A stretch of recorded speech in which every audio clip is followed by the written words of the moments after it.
What's going on, everybody? Who's first? Who just jumped in?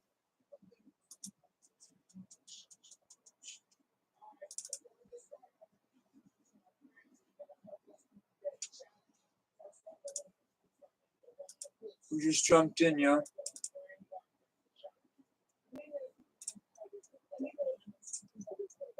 me see if it's working. Let me see if it's working. Let me see if it's working. Let me see if it's working. Let me see if it's working. Whoa. Okay, I can't do that. Whatever the heck that was. Hey, is the volume okay? Whoa. Okay, yo, BK, is it okay now? Is everything okay? I went to go check it, like picture in picture, to see if the volume was okay, and it went all screwy. Is it okay now? Yeah, it's all good now. All right, man. Let's do it. Let's do it. Let's do it. Let's do it. So welcome back to the channel again for the 25th episode of Lives in a Row. Okay, that's pretty cool. That's pretty good. For people that watch this in the future, we're gonna want you guys to keep your notifications on so you know when I go live in the future. This is a new setup.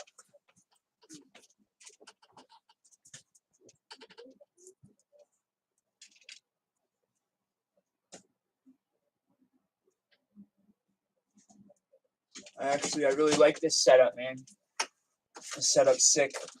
I can get all my work done and everything here, you know. Hey, buddy, what's going on? I'm gonna actually turn this off so we get better bandwidth. Turn all this shit off. All right.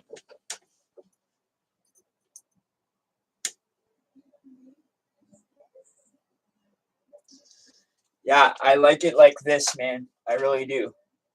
I really freaking like it like this, you guys. What do you guys think about this new setup?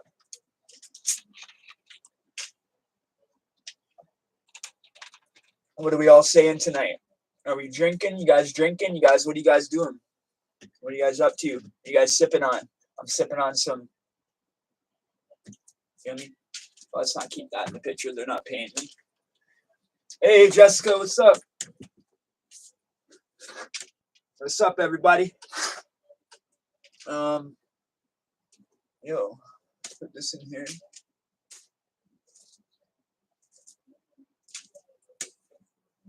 Smash the like. Smash the like. Smash the like. Don't forget, that's the freaking door fee, bro. There's no likes. You feel me? Hey, you guys, I seen some of you earlier at Cuzzle's live stream.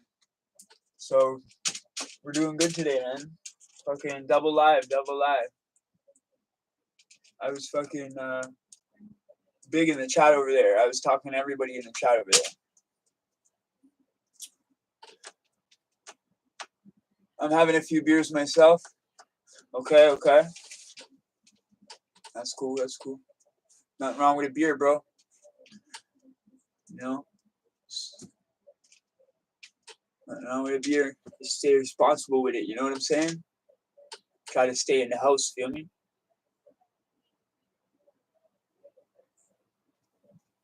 Last thing you want to do is be walking around with a drink, get caught.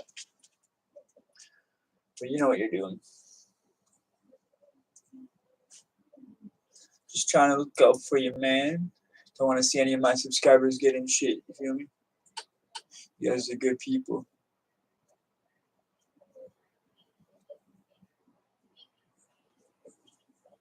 Yeah, so we got the new mic. I got this new shit for anyone that hasn't been here in a bit. This one. And I switched everything around big time so that we could have like this setup here. I like it because I got like a Dell monitor here. So this is sick.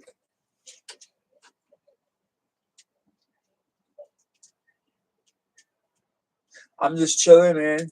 Chilling. I'm smoking on some. I got some. It's a funny name. It's Henry the Eighth or Henry the Grape Ape. Henry the Grape Ape vape.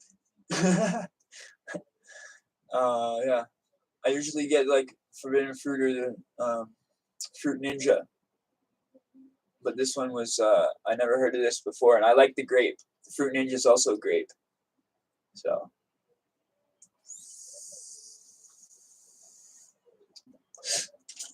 that's what I smoke on.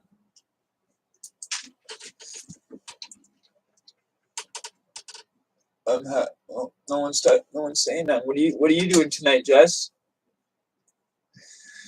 Give it a few minutes, people will start piling in.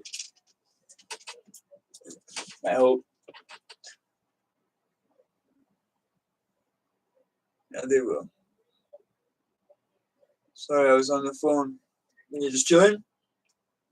Well, we're gonna be on here for 3 hours chilling out, so whatever you guys want to talk about, man. If you guys want me to talk about any specific shit or anything like that, you just let me know. If you guys want to hear anything about, any specific story that you've heard or whatever.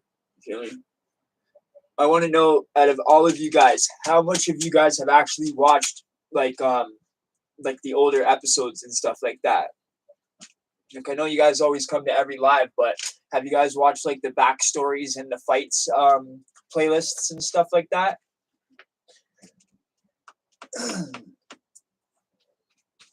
And if so, do you guys like them kind of stories? Because if you guys like them kind of stories, I'm gonna keep telling them,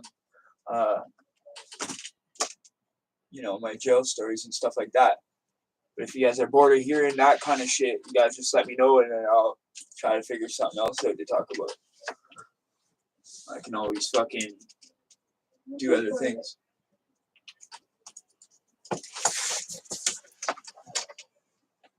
Thank you. I can always do other things.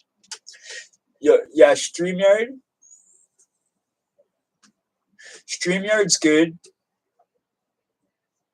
I've used it a few times. It's okay, but the thing is, they only let you use a certain amount of hours, and then you have to buy it, right? I believe so. That's how it is when I used it. Because then I couldn't use it no more because it was full. Then you have to make another profile, I guess. I don't know, but I can't be downloading on another profile or it won't work. Because I need it to go on this YouTube.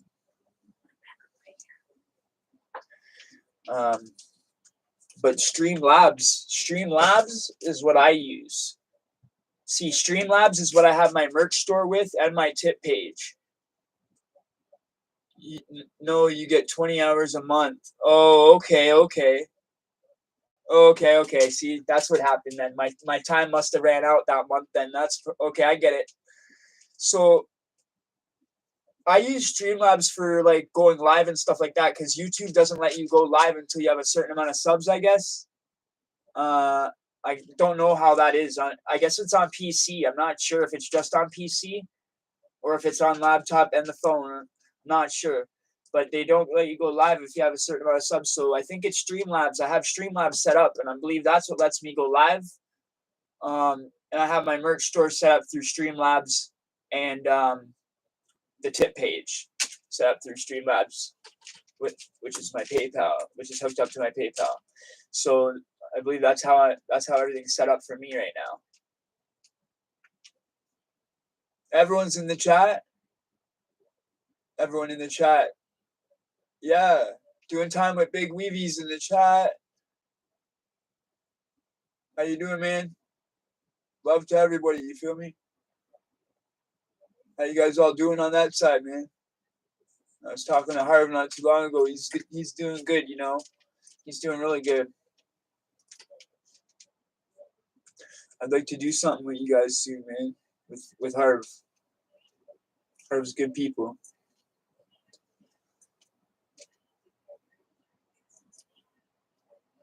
Good. I did an interview with ODM Slim the other day. Oh, for real? That's cool. What? Where's T-Dot? T-Dot stand up? Yeah, T-Dot rise up. We gotta rise up, bro. Straight up. We gotta represent for our fucking city, you know what I'm saying? Nobody knows about Toronto. Fucking unless they're in Canada.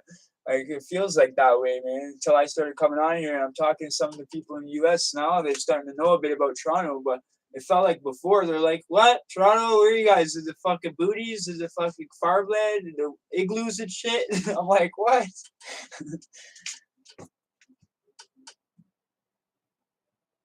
That was funny, man. But yo, ODM Slim, who's that? That's that Crip from LA, right?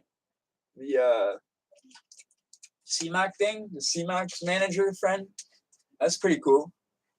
That's a good opportunity for you, bro. Toronto is literally little New York. Yeah, I feel that. I feel that, bro. It's like, yo, a lot of the swag comes from New York, right? You know what I mean? Because it's so close to New York.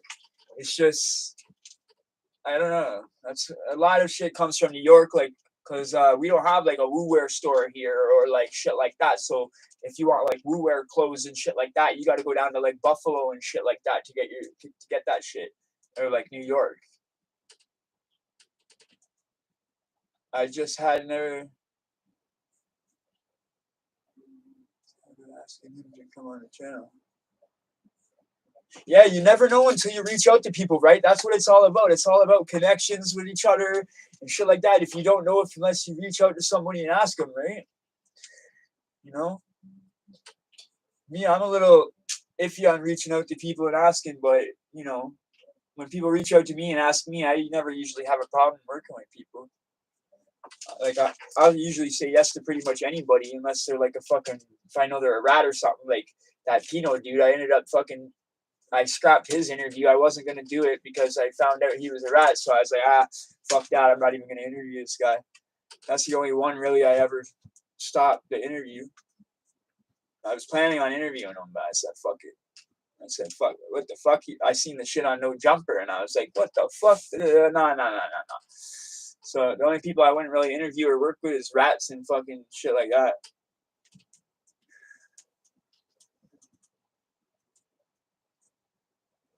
Yeah. Black fucking listed. You feel me?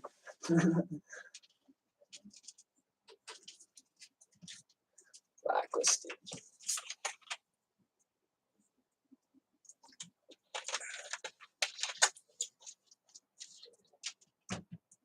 I want to fucking get this done up here, all behind, like painted or some shit, kind of like Cuzzo's, but not like Cuzzo's, but with my prison number there. I think that's greasy. How people put their prison numbers here, so people can look them up or whatever. I think that's greasy. Camera need to be a tad closer though. Oh, for real? Let's try this. I'll try this. I can make it like that. That's a bit better. That's as much as I can do it for now, because that's as long as the cord will go for now. But is that a bit better? Because then that blocks out the LTF, but that's okay. This is fine. You don't need to emulate anyone. No, I'm just saying it's a good idea. The way I like the way people put their prison numbers there. I think that's pretty cool. You know what I mean? No, trust me, I got my own. I got my own shit, bro. Do my own thing. You know what I mean? Everybody knows that. We're like brothers, but we're like the opposites, kind of like. I'm more fucking chilled out. You feel me?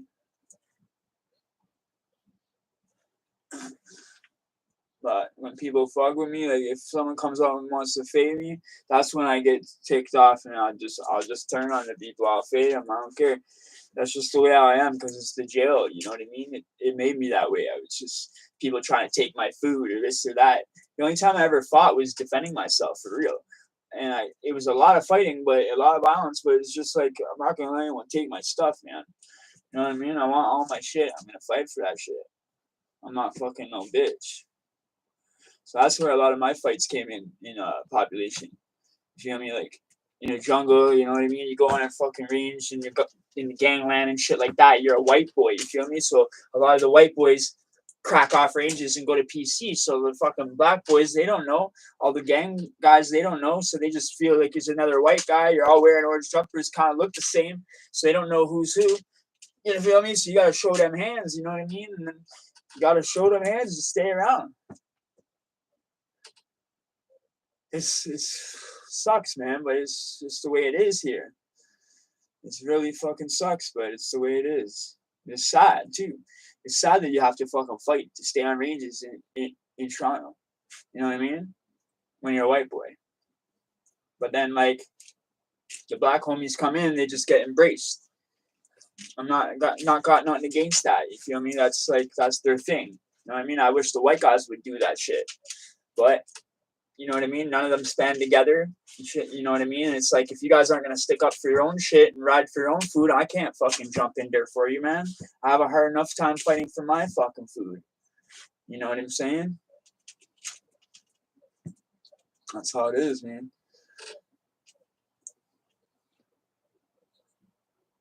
Howdy, dude. I know everyone didn't get off to the best foot over... Oh... Too.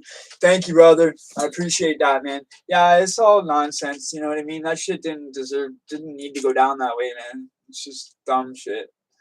You know, I think it's just because we both don't know how to do tech shit, so it's just don't worry, it's just bullshit. But I talked to Harvey about it, man. It's just, I don't know tech stuff very good. You know what I mean? I'm just learning all this stuff. You know what I mean? I just started last August, right? This August 21st will be 1 year for me. So we're having our 1 year anniversary, basically our 1 year birthday. To be honest, I'd rather us all get along. Yeah, exactly. We got to raise the genre up, man, and raise the standards and make it so, like, my dream would be all the guys are like, all the solid guys are together, and then maybe one day if the genre gets big enough and we all get out the mud and we're all big and shit, you know, then we can have it where, like, say if an inmate comes out and they're actually legit and they want to work and they want to do the right things, they want to do the right things for themselves, we can all fucking, you know, go and support the person and fucking all go over there and subscribe for the guy, and hopefully there's enough of us that can just go and subscribe.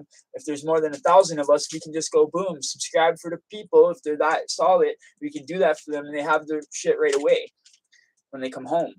That would be a fucking dream if we could make the genre like that. That's just a dream, but, like, that would be amazing in like 10 years down the road or some shit, or 5 years down the road. You know? Bronco tries switching to top chat to live chat.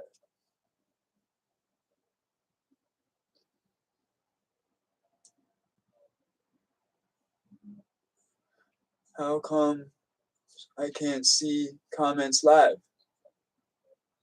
Everybody can see the comments, can't they? Because people were talking to each other earlier, weren't they? I can see the comment. Can everybody... Yo, Jess, can you see people's comments? Yeah, okay. Respect.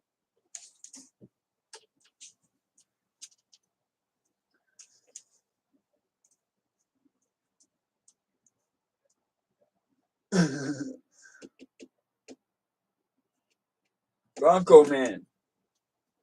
I want you to get a different profile picture. You're my homie, man. You've been here 25 weeks in a row. Put a picture of your freaking whatever, man. Your car or some shit. Anything besides that purple thing. Anything, man. Picture of yourself, whatever.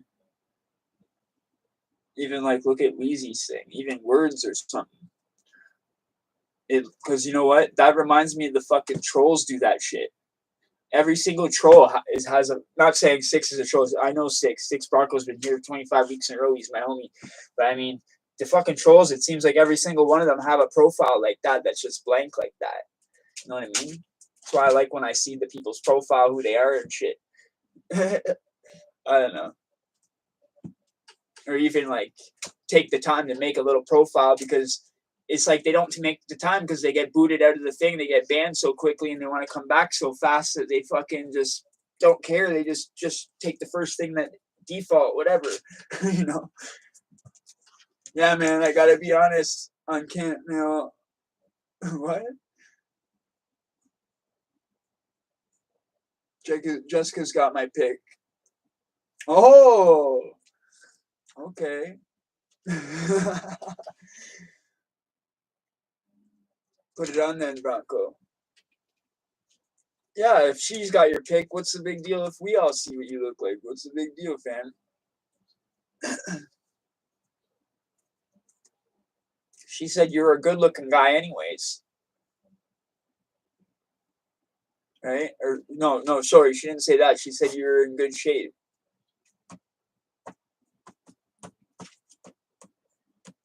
So what's the big deal, man?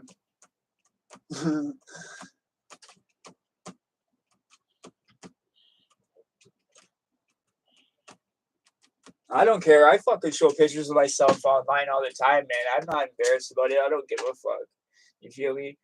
To me, I don't really care. I even fucking put a picture of myself on IG, I think today, which I never do this, but I put a picture of IG with my shirt off today, or pretty much almost my shirt off, and I never do that shit. But you know, I got a new tattoo there, so I was like, well, fuck it, I'll just show it. And since I lost all the weight and shit, like before, I was like fucking too embarrassed to do that shit, but since I lost all the weight, I'm fucking happy to fucking take my shirt off now. You feel me? I'm proud of myself. Yeah, Eddie showing your chest off. Yeah, like for real. I'm proud of myself, bro. Fucking 60 pounds, you know? That's a lot of weight to lose.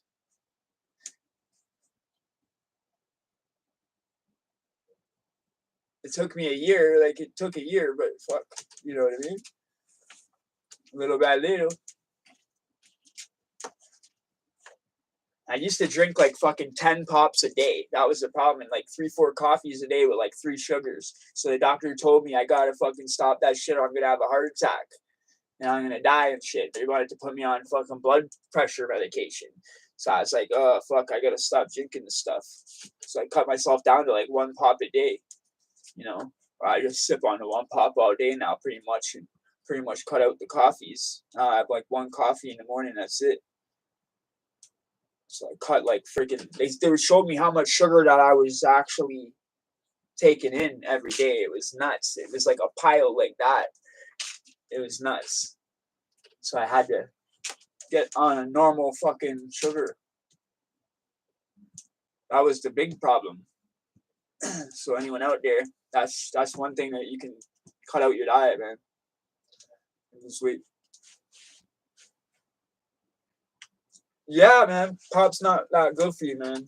But you know, since I cut out cigarettes, fucking drugs, everything like that, it was like pop and coffee were my like addiction, like my thing, you know.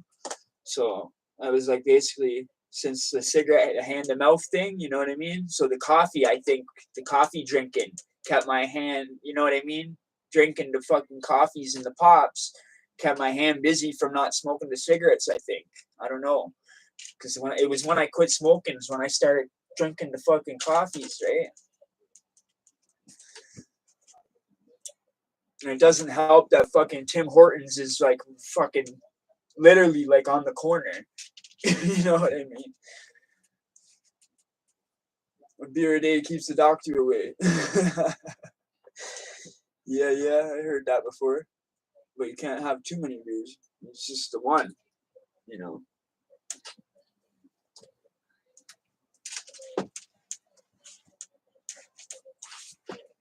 Drinking, you know, it's okay. Like it's not like if you can keep it under control and just drink once in a blue moon, once in a while, like socializing, and then that's okay. That's not gonna hurt you. You feel me? I don't even do that. Like people on Christmas, you're like, oh, come on, have a shot. What is it called? Like a cheers with us. And I was just like, I don't even want it really. You know, take one little sip and pretend I'm gonna do it. I don't know what it is, man. I just don't have the taste for the alcohol anymore. But like, I'm sure if I probably not ever for not I'm not saying forever though. I'll probably drink later on in my life here and there. Like if I get rich and shit like that and make it out the mud, we can all go out to a club and go to a drink and celebrate. You know what I mean? That's different. I'll pop bottles like that if we make it out the mud. But like, I have bottles. You know what I mean? If family or friends come over or whatever, and they want to drink, like I got nothing against that shit. It's just the hardcore drugs I don't want nowhere near me. You feel me? But someone wants to have a drink or some shit like that, I'm not gonna judge them on that shit. You know?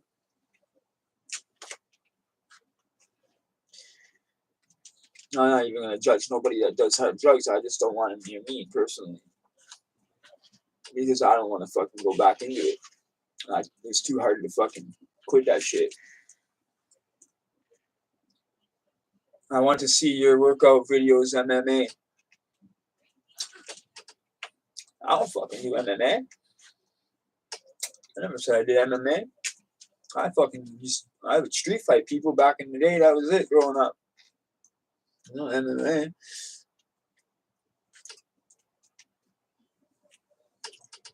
Oh. Sorry, my bad. Oh, no. Sorry. My bad. Like when we were growing up, when we were kids in high school, we go to parties and like different high schools, we get pissed off if we would take their girls, and we get pissed off if they would take our girls to their parties. So we try to show up and shit, and then we'd end up fighting with them, and they ended up fighting with us. You know, sometimes someone would like hit each other with a beer bottle or a fucking bat or some shit, but it never got to the point of us shooting each other. You know what I mean?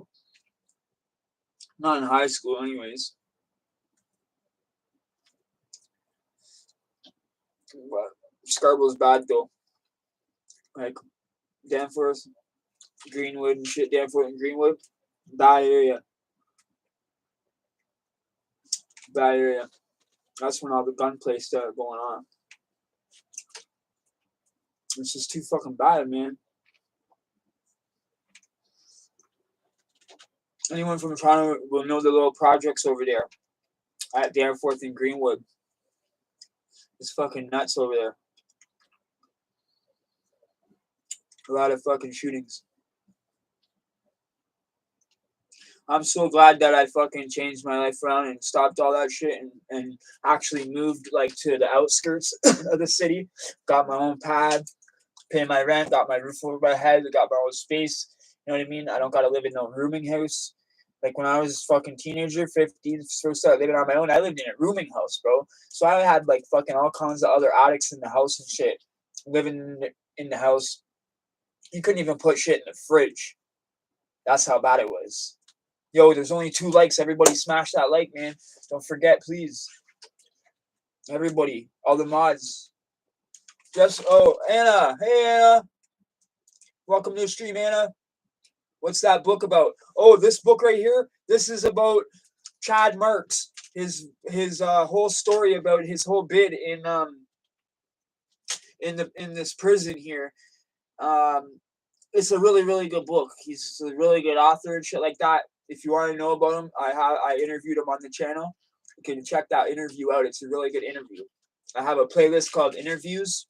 Check that interview out. It's sick. He's good people. You know, he even interviewed me on his channel, and he's got like thousands and thousands of subs. Big channel. But bottom line is, he's good people. He's a really good guy. He's like a mentor of mine. You know what I mean? He's doing a lot for the fucking youth, a lot for the community. A lot, man. He's a prison reformer, you know. He's doing a lot. His videos are really good too. That's why I decided to put his book there today. Good people.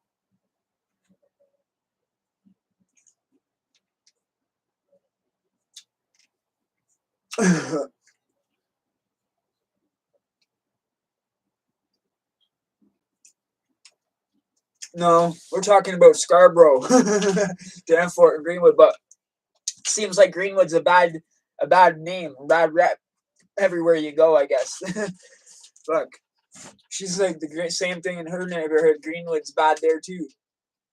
Got you. I got you. I got Amazon Prime. Nice.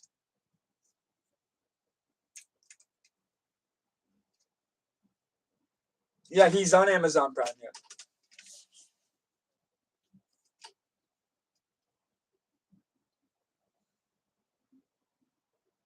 Rack 'em up, pool hall, I know you. No, Eddie. What? Rack 'em up, pool hall. Rack 'em up, pool hall. I know you know, Eddie.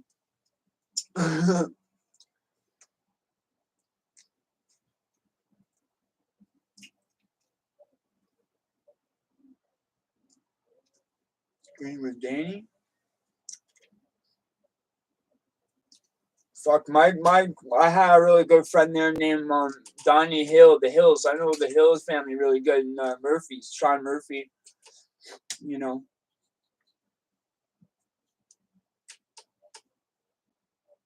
The Hills is like a family friend for years and years and years. They got Hilltop Roofing Company and shit. There's three brothers, Donnie, Dougie, and Mikey. Those are all like really, really close friends of our family. There's a lot of people in that co-op. There's a couple guys there that I have beef with too. I don't even want to mention their name, but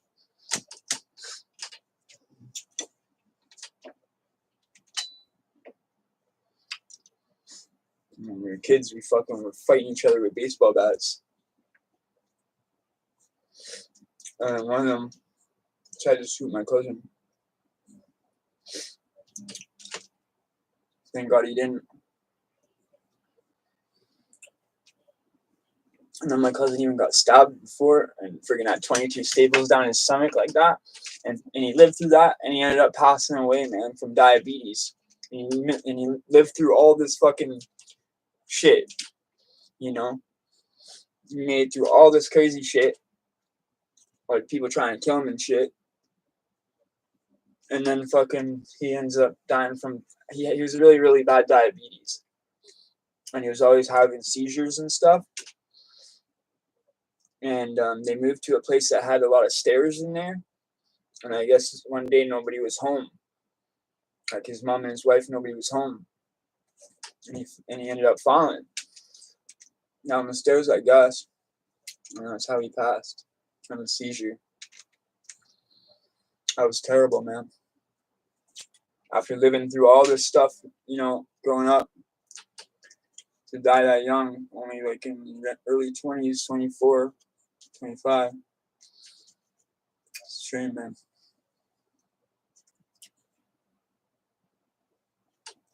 That's why you gotta appreciate life, you know what I mean? You never know. Shit happens all the time. Especially in these big cities, you know? You never fucking know. Like a lot of these things happen. You see all these bypassers, innocent bystanders and shit that get hit. That's insane. Imagine that. Just being an innocent bystander and getting fucking hit. It's fucking crazy, man. It's a shame the way this shit goes on. Like I showed that newspaper clipping of that little 13-year-old boy that shot the other 13, 14-year-old. It's fucking nuts now. That young. That's how young they are down here, fucking killing each other. It's fucking sick. Is what it is. It makes me sick. Like we used to fist fight, man. You know what I mean? Nowadays, you get in an argument, something that could have been a fist fight and over with, and fucking shake hands and fucking drop it after. Nowadays, they're shooting each other in the face over it. It's fucked. You know? Like I'm talking to Jane and Finch, right? Fucking nuts. Driftwood? It's nuts. Who's here from up top? Where's up top Jane and Finch? Come on.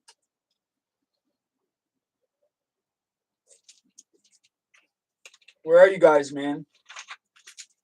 Where's all the mods? Where's all the Jane and Finch guys? Where's T-Dot? Not the one that melts off. The real one. Where's fuck. Where's everybody?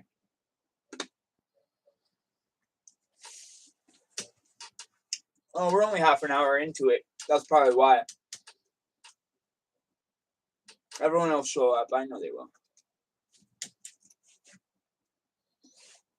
Usually people get here like crazy, like halfway through. That's why I do it for a long period of time, so that way everybody has a chance to drop in and say what up.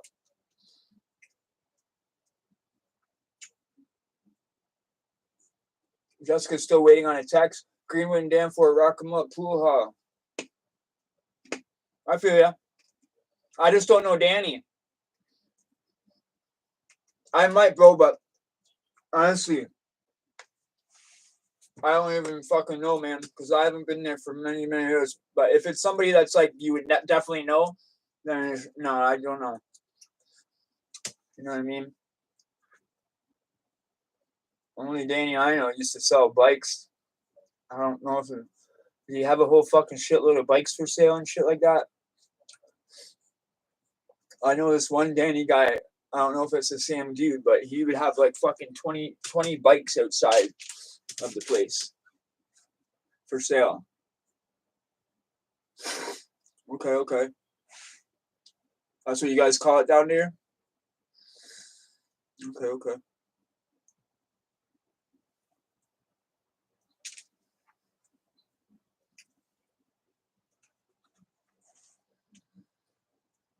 Yeah, man, it's bad over there.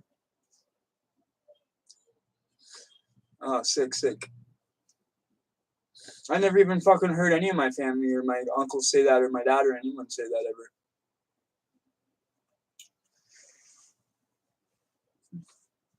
That's cool though.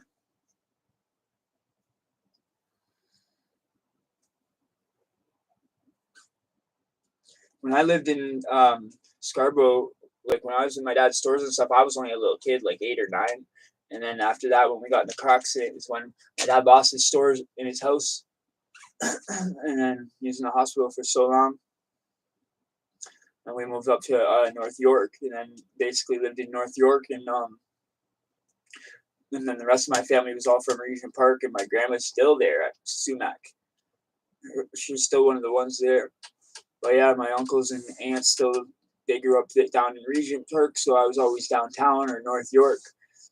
And last time when I was like actually always in Scarborough, I was only a kid. But I know about I know about like the Danforth and shit like that. Because that's like my dad always, yeah, Danforth in Maine is somewhere that I know about that pharmacy. Yeah, I used to do the scripts at that pharmacy. But I don't consider that Scarborough really. You know what I mean? I had fucking dealers that I used to deal with certain times in Scarborough, but that's it. Like I never hung out down there. I did some dealings down there at VP and O'Connor, and you know what I mean, white blocks and shit like that. Like my nephews grew up in white blocks. They know all about white blocks and shit like that. So does Jay, but I never personally grew up there. Vic Park and East, yeah, exactly. Victoria Park and East, yeah.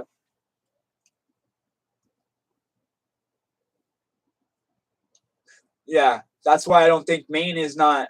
I don't consider that. That's more like East downtown, more or less, right? East York or whatever, East downtown. It's on the way. Yeah, Woodbine. You gotta pass all that shit. You go Woodbine and all that Warden, all that shit. You know. But yeah, it's fucking a lot of fucking business down there, man. It's crazy down there in Scarborough. Like there's so much going on down there, man. It's like its own world, bro. Scarborough's like its own fucking world, bro. Seriously. It's crazy. It's so fucking far off the subway station, off the subway line. You basically have to be in a vehicle to do any dealings. So you got to be going back and forth to Scarborough every fucking 45 minutes, every couple hours or whatever. Like when I used to have to go from Bayview and Shepherd, I was at Bayview and Shepherd, and I was re-upping at somewhere fucking VP and somewhere. VP and O'Connor or VP and fucking York Mills or some shit like that. Right? All over that areas. Because they always had good deals, you know? Always had a lot of dope and they always had good deals. A lot of fucking dealers over there.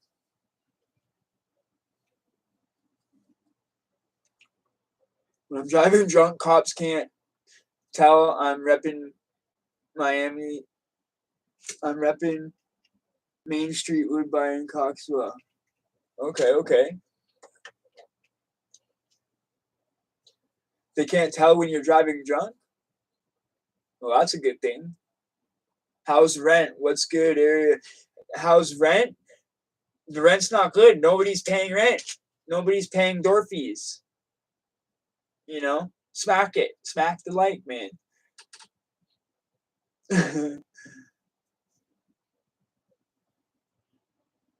Oh, fucking, how's the rent? Yeah, the rent is fucking garbage, bro. The rent is high as fuck.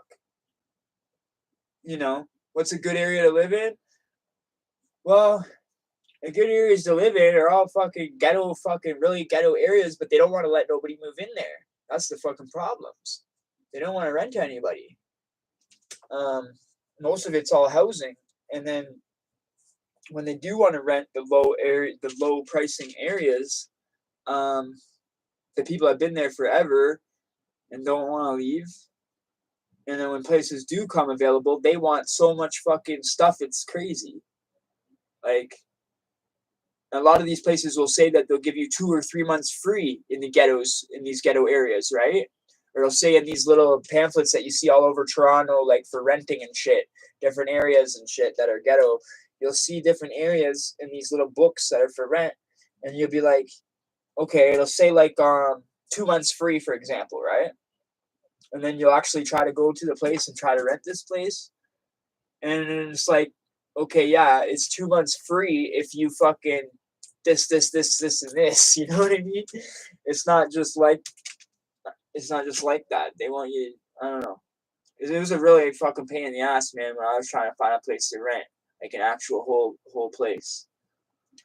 You know, I'm paying $13.50. I couldn't find it anywhere cheap. You know, if you wanted to find somewhere cheap, it was fucking a really, really run down, bad, sort of say, but crack infested area. You know, Mississauga is good, but pricey. Yeah, that's what. Well, he's saying. Where's the cheap to rent, not where's good to go. If you want somewhere good to go, Yonge and Finch is good to go. Like the outskirts of Toronto is good. You know, like North York, but not by Jane and Finch, not like the ghetto area. Just go to like Yonge and Finch, Yonge and Shepherd type shit. That's a really nice area. It's a little bit, you know, pricey there, but it depends on how much money you got. You know what I mean? Just depends on how much money you got. But there's really nowhere cheap in Toronto. Really, it's just too expensive here. Period. You know, Toronto's not cheap. You have to go to like fucking like Simcoe to buy a cheap house. If you're gonna buy a house, you're better off going to fucking York Region to buy a house. You know what I'm saying? Like nowadays, fucking houses are like $1 million and up in Toronto. It's crazy. It's fucking crazy. And even more. And these are houses aren't even brand new.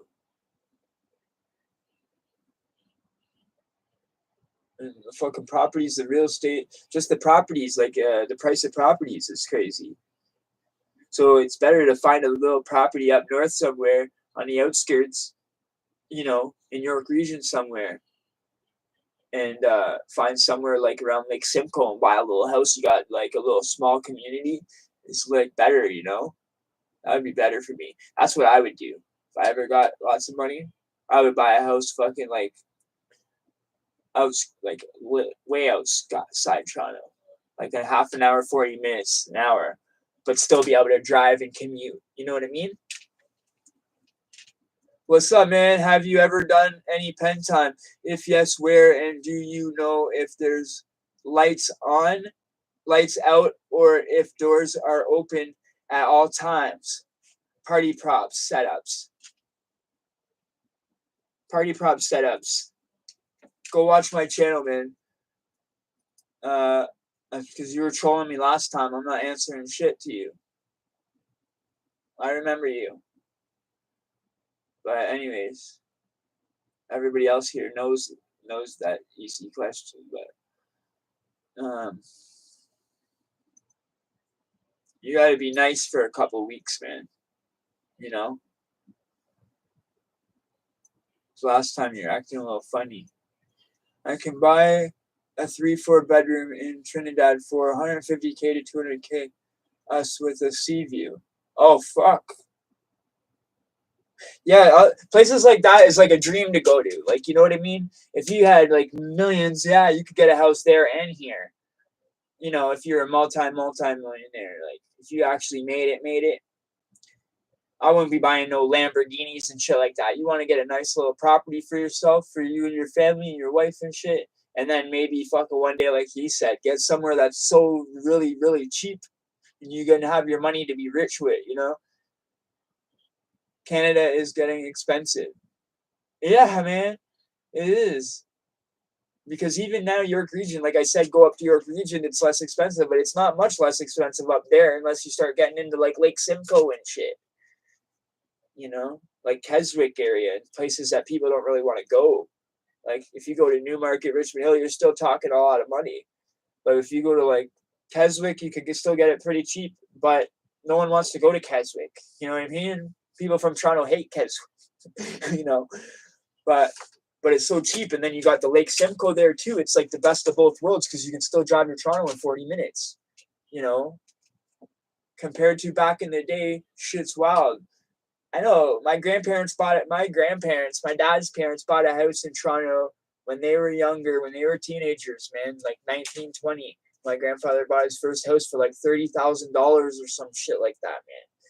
They were really fucking cheap and lucky back then, man. My grandfather's going on 90, you know. He worked till he was fucking 75 as a butcher. They wanted him to retire when he was 65. He wouldn't retire. My grandfather was really hard worker, man. Shout out to my grandfather, man. He's the hardest worker I ever met. You know, it's a really, really good role model for the family. You know, 8 children, fucking 35 grandchildren, 8 great grandbabies. Like, shout out to my grandfather. You feel me? And he's still alive and he's almost 90. Shout out to him. You know, my father passed, but my grandfather's still alive. My dad was the first one to pass, and he was the oldest one out of all of them.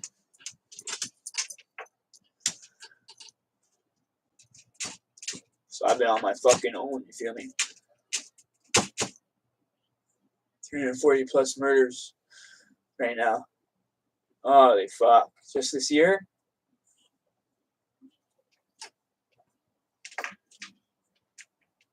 I hate this separate.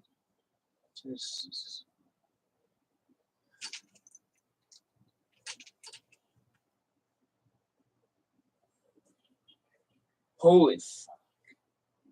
340 murders, and there's not many people, bro. That's the thing. Hey, Nick, and hey, Charlie's girl. Yeah, the problem is, bro, when people think that little tiny, like that's a big number, but I mean, to somewhere else that's a bigger place, it looks like a small number. But the thing is, we don't have like many people as like LA and New York and shit like that. We only have a few million people, bro. You know what I mean? 1.5 million people, exactly. It's a big city, 1.5 million people. But if you think about it, it's not a big city compared to these other big cities, you know. But if for that small of an area, that's too much. That's fucking way too much, you know. If you think about it, Toronto's not that big. It's like fucking back of my hand. I know Toronto. You know what I mean?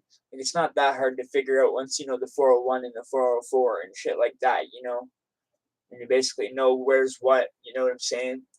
Islington Avenue is like basically the West End. You get off there. You know what I mean? You guys know you the West and the East End shit.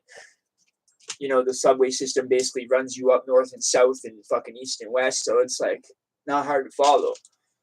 You know what I'm saying?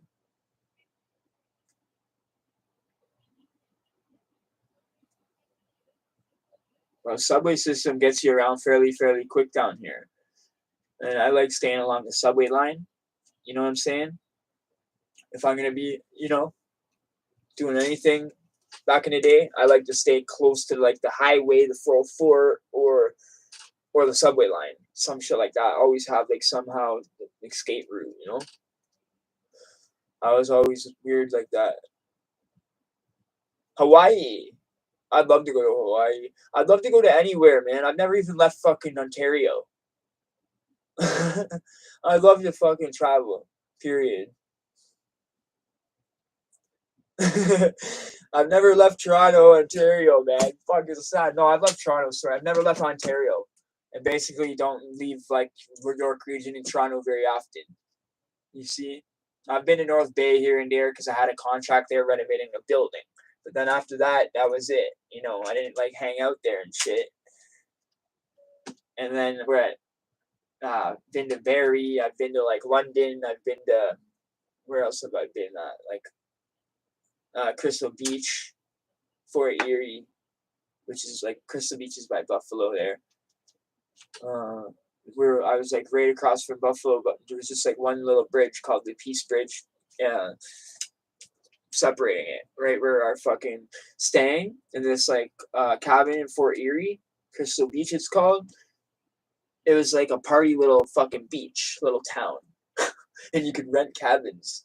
And we rented a cabin, and fucking it was pretty cool, man. One of the best summers of my life, actually. But the sad part is, oh my god, here, let me tell you the story. The sad part is, check this out. We all go down to Crystal Beach, okay? Me, my buddy Derek, his girlfriend, my girl, all this shit. We're like well, I was young. I was probably like 17. And they were in their like 20s, 21, okay? And we all go down there in a limo and shit because it was the same price for all of us to pitch for a cab. We could get the same price for a limo. So we all packed our luggage into this limo and we went down there. Now, his girlfriend was like depressed the whole time and shit, puking. She had like an ulcer. So we'd all be at the beach partying. There was a few other girls there, Christy and a few other people. And we had a good time that whole fucking vacation. We had a really good time. I was jumping off the pier and the bridge and shit. We were having a great time. You know, shit went down on the beach. You know, shit was popping. Shit was live. I had the best time of my life that summer. But then fucking not even 3 days when we got back from the fucking vacation, 3 days after we got back, fucking I get a phone call from Derek and his girlfriend had hung herself in the backyard, bro. Fucking saying all this shit about how her mom's boyfriend did shit to her and blah, blah, blah. And her mom didn't believe her and help her and shit. It was fucked, bro. And we all get back and this terrible shit happened. And we just had the best time of our lives. And then all this shit, fucking weird shit. Lady fucking, he finds his girlfriend in the backyard hanging from a tree. Crazy, eh? That is crazy fucking time. I'll never forget that, obviously. How do you forget some shit like that, right? Yeah. It was weird. I don't know why she would do that. Her name was Tamantha. Strange. And I kept wondering, why doesn't this girl want to come down to the beach with us and shit and like do what we're doing? She kept staying at the cabin and shit. I guess she was really, really, really puking all the time, shit like that. I guess from her ulcers and shit. Yeah, R.I.P. Rest in peace to her, for real. And she was only like 19 or 20, man. That's crazy. Derek was fucked up for like 4 years straight after that. Derek got really fucked up after that. Obviously, anybody would be, right? So I seen him after that. After like 4 years, I seen him again after that, and he started getting a lot better. So started getting better eventually. It just took a long time. That's some shit that takes you years to get over.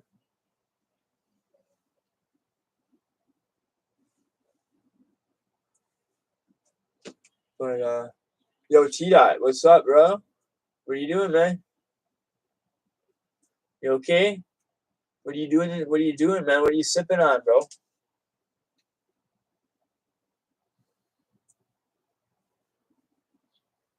Oh, I got good news, guys. I got some shit coming in the mail, yo. It's gonna be so much better now, guys. You know how I have the shitty camera, right? Okay, I have a new camera for the channel on the way. I don't know if anybody's seen the video that I told what I bought and shit, but it's all on the way. I bought it from online, and it's coming in the mail. I bought a new webcam, 1080p webcam, and I bought the camcorder, 4K camcorder with a little touch screen to do the music video. That's the best I can get. It's not bad camera. It actually says for YouTube on it and for vlogs and shit. So I'm hoping that's gonna be good enough. Keeping on the forest, I don't like alcohol. Oh, okay. For real.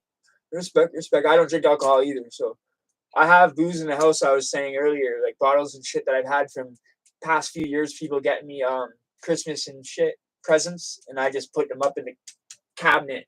So if anyone comes over that does drink whiskey or drink something, I have it. But most of the bottles are fucking sealed. Like I got Henny, Hypno, shit like that, but they're sealed. But yeah, I'm puffing on this shit too. I gotta get my thing, my fucking vape. Oh, hope this doesn't make a bunch of noise for the microphone. Sorry if it does.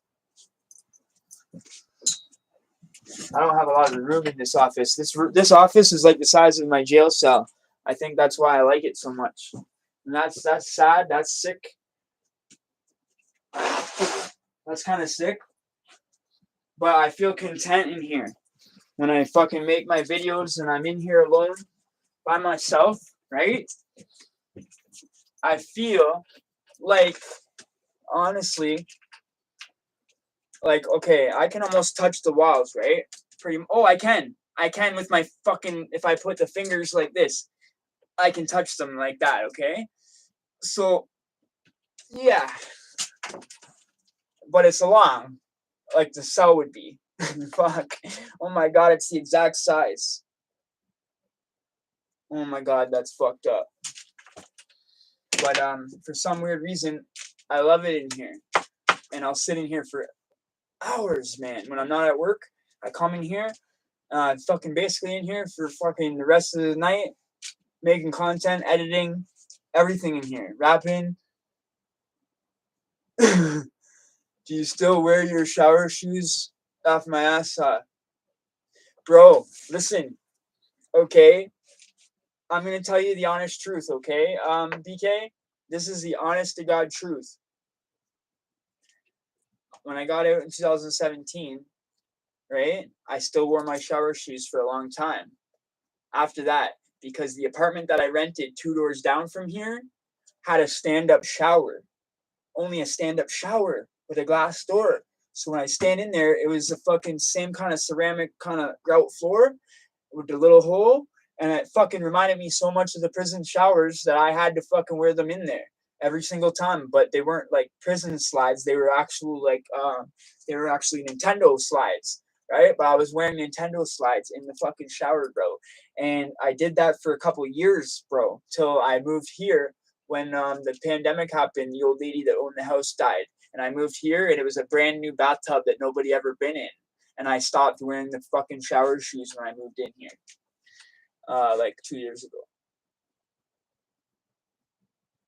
So that's crazy, bro, eh?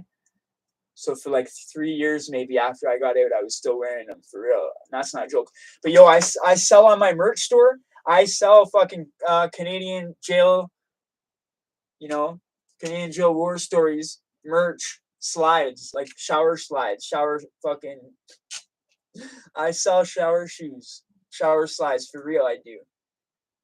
On the fucking channel, on the merch store. Check it out on the merch store. We have fucking Canadian Joe War Stories fucking slides. I had to. I couldn't help myself. And we have these too, like little Canadian Joe War Stories thing. Like it looks like I need one. This one's a radio station, and it's falling apart. I got this one for free, but. BK Tobermory is nice. I did some construction in Tobermory. That's right by Jane and Finch. Is Tobermory nice? I don't know. I've never checked Tobermory out. like every time I'd fucking be getting off at Jane and Finch fucking subway stop, I'd hear them say Tobermory Drive, Tobermory. It was like the stop right before Jane and Finch. You feel me? Going fucking from Young and Finch to Jane and Finch, fucking it would be like Tobermory would be like the first one right there. You feel me? Right before you hit Jane. Or right before you hit, yeah.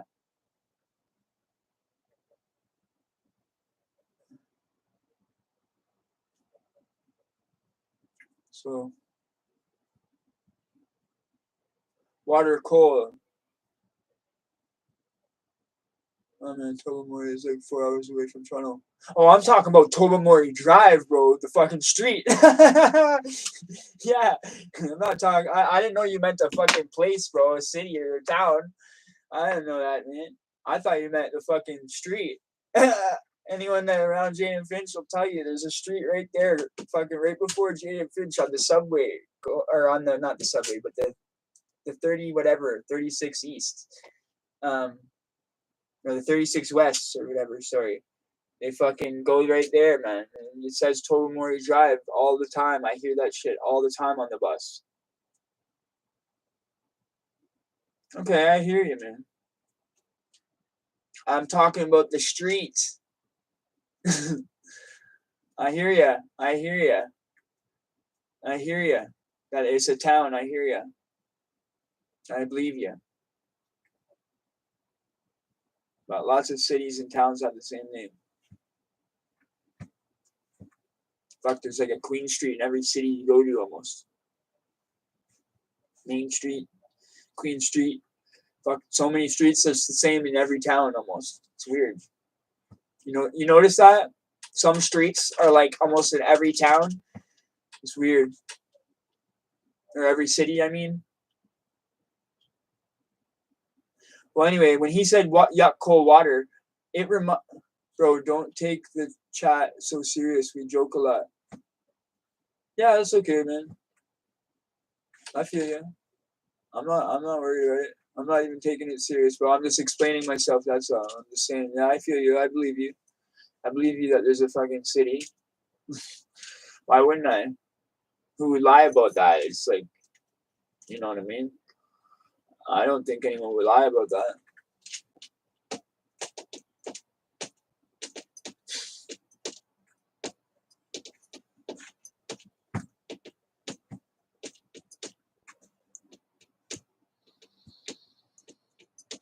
But yo, when he said cold water, the first thing that came to my head.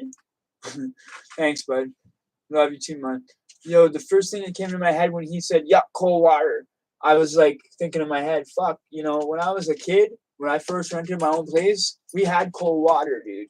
I remember showering in cold fucking water in one of these rooming houses that I used to live in when I was a child. Fuck, that's crazy. $500 a month rent, and I was showering in cold water because I don't know. It's just a place didn't have cold water, didn't have hot water.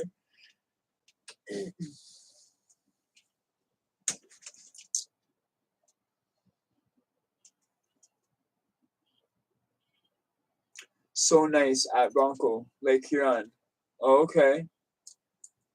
You guys know where it is, Lake Huron? Oh, okay, I've heard of that. I know where that is on the map. Lake Huron. Okay. See, I don't travel much, bro. I don't go far. I didn't really have a chance to, really. It was weird though. Like when I was growing up, when I was a child living with my mother, we used to move like every couple of months, like every say 6 months or so. And so we used to move all the time. So you'd think I would have been a traveling person, but I think from moving so much, and then being in jail so much, it made me, I guess, not be able to travel. It kind of took the traveling situation out of it. I didn't really have a chance to travel, really. And now that I do have a chance, if I really wanted to, I could go fucking travel. But like, if I want to just be like, okay, fuck it, I'll just go be like a fucking person that just goes and travels and doesn't care about whatever, right? Just be poor or whatever, don't care about nothing, just travel, feel me? Some people are like that, just backpack it and shit like that.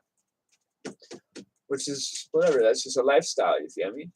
And I'm not dissing on nobody. If you want to live like that, that's your own shit. You know, that's how people want to live. I know lots of people do that, and it's fascinating how these people go and live in a forest and build their own houses and shit. That shit blows my mind, dude.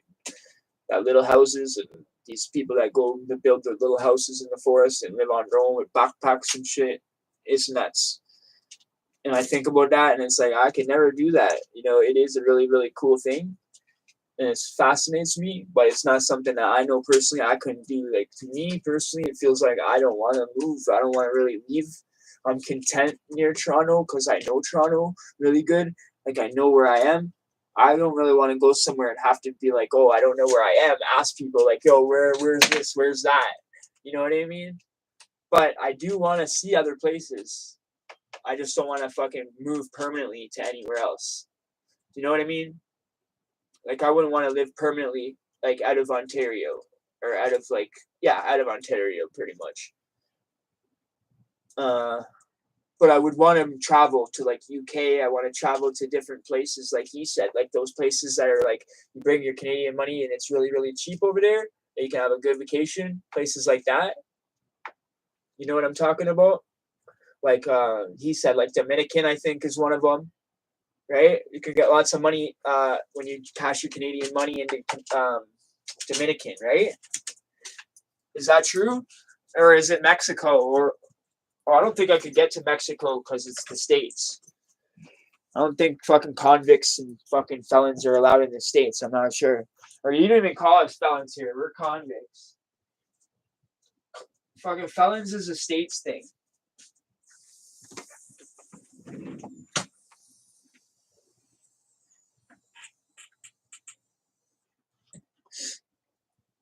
Yo, why is there only 3 likes?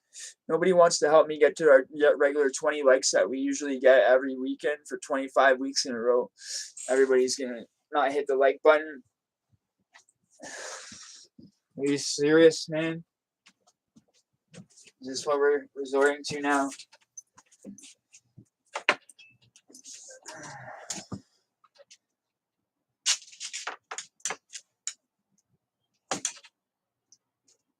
See it?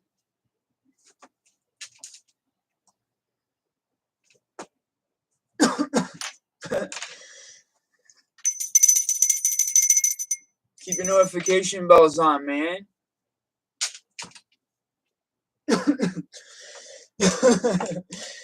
No, man, I want to fucking get $1,000,000 and go to Trinidad and live for the rest of my life like a fucking king. Or go to one of these places that you can change like $1,000 into like fucking 20 million or 20,000. I mean, 200K.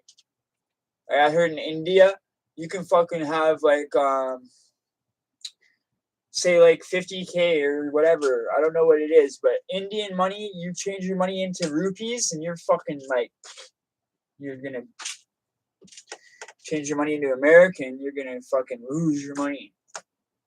You feel me? It fucking hurts when I try to change my money to American to send my friend American money or to send my friend American friend Canadian money. It cost me 30 fucking $2 to send them $20, bro. You know what I mean? That's crazy. I know there's a lot of people fuck living in India, dude. It's wild over there. Oh yeah, it's wild over there for sure. No, I'm not saying living there, bro. I said I would never want to live anywhere but here. I'm saying going there though to visit, just because the money is worth so much. If we go over there to visit, our money's worth so much. You know what I mean? I'd want to go somewhere like where our money's worth a lot more. I can't like I wouldn't. I would love to do that because I've never traveled. You know, go to somewhere like that where your money's worth so much money. That would be a dream. You know, fucking for people like me that have been locked up most of your life and you've never really left anywhere uh, besides like a 3 or 4 hour drive. Um, that's like a fantasy to me. I don't think I'll ever probably travel outside of anywhere. To me, that's like a movie. To me, that's unrealistic. Sometimes I think they're just fucking with me, that there is nowhere else and they're just fucking with me. Like, I used to think that when I get high and shit, when I was a drug user, I used to think, you know what, this is a fucking movie. There's nowhere else but here. You know, I don't think I can get anywhere else but here because like I'm not allowed here. I'm not allowed here, here. They're all trapping me in here. I'm not allowed to go anywhere. You know, I was on papers my whole life, so I'm thinking to myself, this is a fucking joke. Like, you know, this has got to be fake shit, man. Every time I turn around, I'm in fucking the fucking bunk in the jail. Like, I don't know, but it was the lifestyle I was living. I had to realize that. I had to come to terms like you're doing it to yourself type shit. So I had to come to terms with myself like you're doing this to yourself because you keep fucking wanting to do drugs. You keep wanting to deal drugs. You keep wanting to go and do all this shit, gangster shit, and fucking rob this and do that. You feel me? So until that day came where I was like, you know what, fuck crime, fuck drugs, fuck everything. I don't care what anyone thinks. I kept going to jail, you know? And then basically it was when I quit everything and I had a clear mind. I could be like, okay, you know what? I have to pay rent. You gotta have a roof over your head, or you're gonna go do crime to fucking try to, you know, whatever. It just leads to crime, being on the streets. You feel me? Or not being on the streets, but trying to get enough money to rent rooms in hotels, or just best to have a base, a residence. You know, that's one thing you got to do: establish yourself, and then make sure you have a job to make sure you can keep paying for everything. You know, for people that come in the future and see this video and shit and want to fucking change their lives around, that have been through the same sort of thing as me. You feel me? That's what I want to tell people.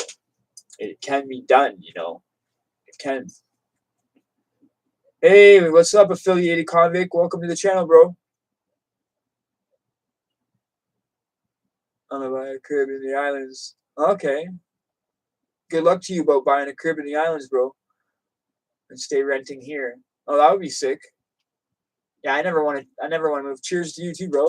I never want to move from here, but I would love to see a lot of other places, you know? I've never really seen anywhere, but I do want to see places.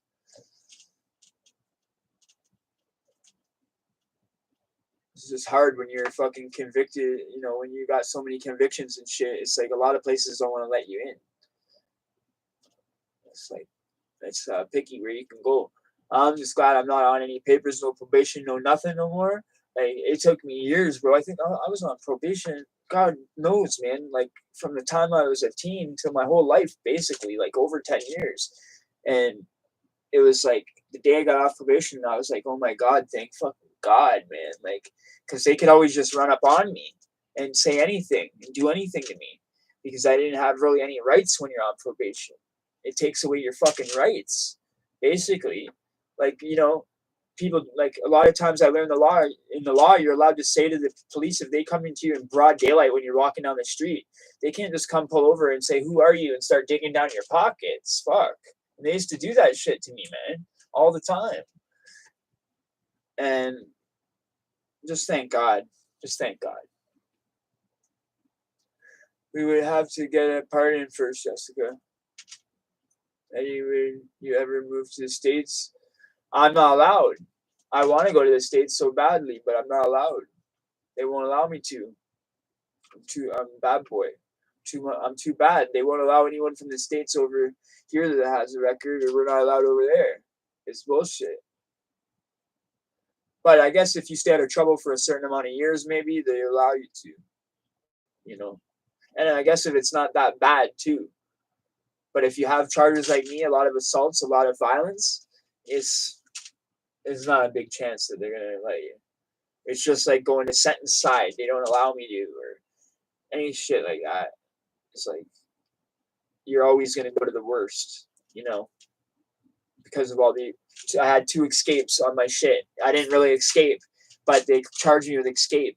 So because of the 2 escapes, they fucking always fuck me around with shit. You know what I mean? Always double shackle me. They put me in like a fucking STG category. They do all kinds of fucked up shit because that's 2 stupid escape charges. Ask anyone with escapes. Escapes will fuck you, man.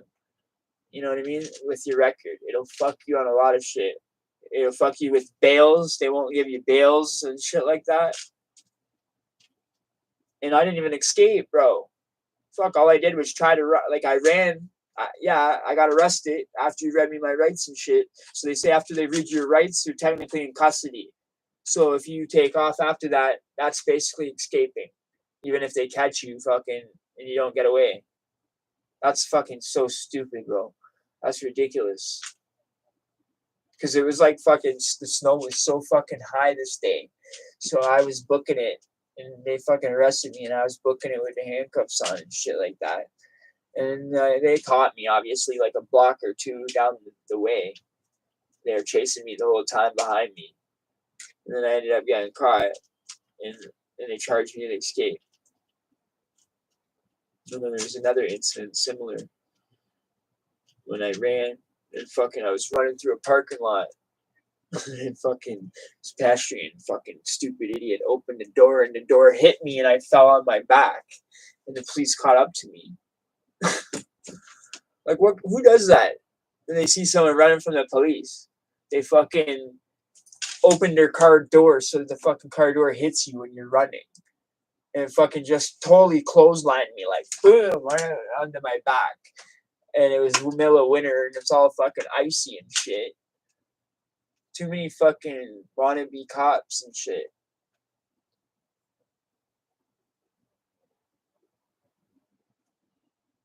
Too many of those cost me my license for life, Jessica. If you don't have money here, you're fucked. Yeah, exactly. I got 2 high-speed chases, but beat one of them. Holy shit. Yeah, here you'll be fucking done with your license. Yup, nothing for free. Cost $1,400. Oh yeah, 7 years and you pardon? Oh, okay. I gotta go up. What is that?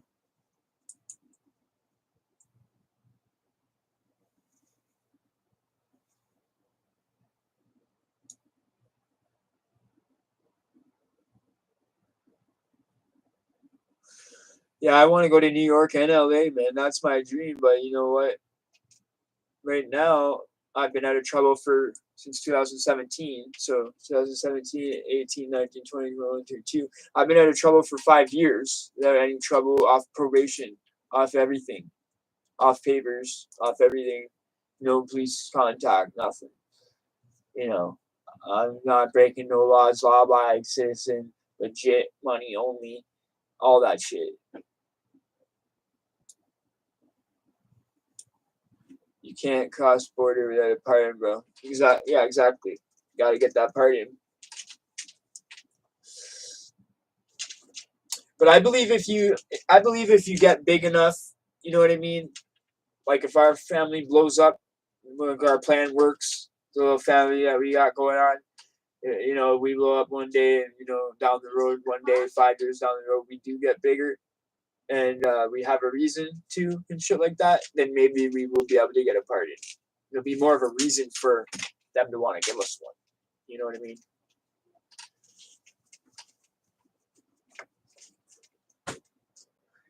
Because we'll be doing things for the fucking community, like, you know, doing more things for the community and doing more things to help. You know what I mean? Like right now, it's hard to help because we're just starting out. You know what I mean? We're just trying to grow right now. Next few years, paying cash for my crib. Good man, good man. Right now, I'm paying off my landlord's.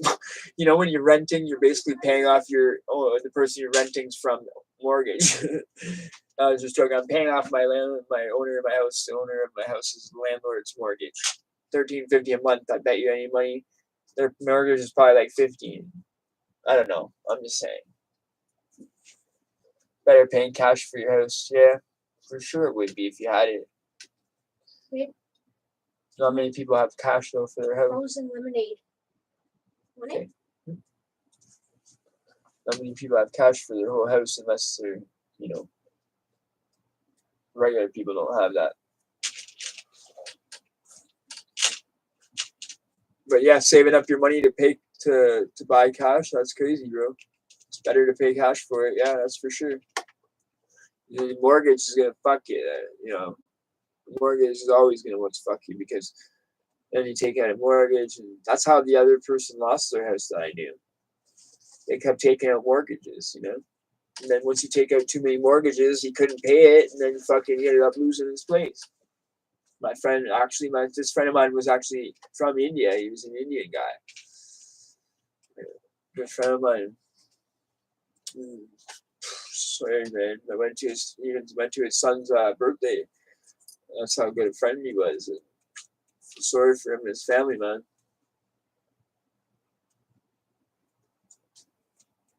Shit happens, but it's expensive here, man.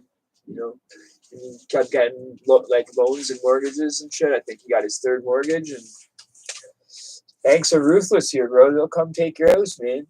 Come take your house and sell it if you don't pay your mortgage, man.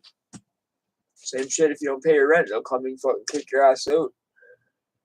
Lock your ass out. Paying some 4 houses and just buy another one, so I'm moving soon. I hear you. Dominican Republic, you can get a crib for like $80K, modern home. Nice! Dominican Republic starting to sound really good, Bronco. Yeah, that's starting to sound really fucking good. And I'm loud there. You hear me?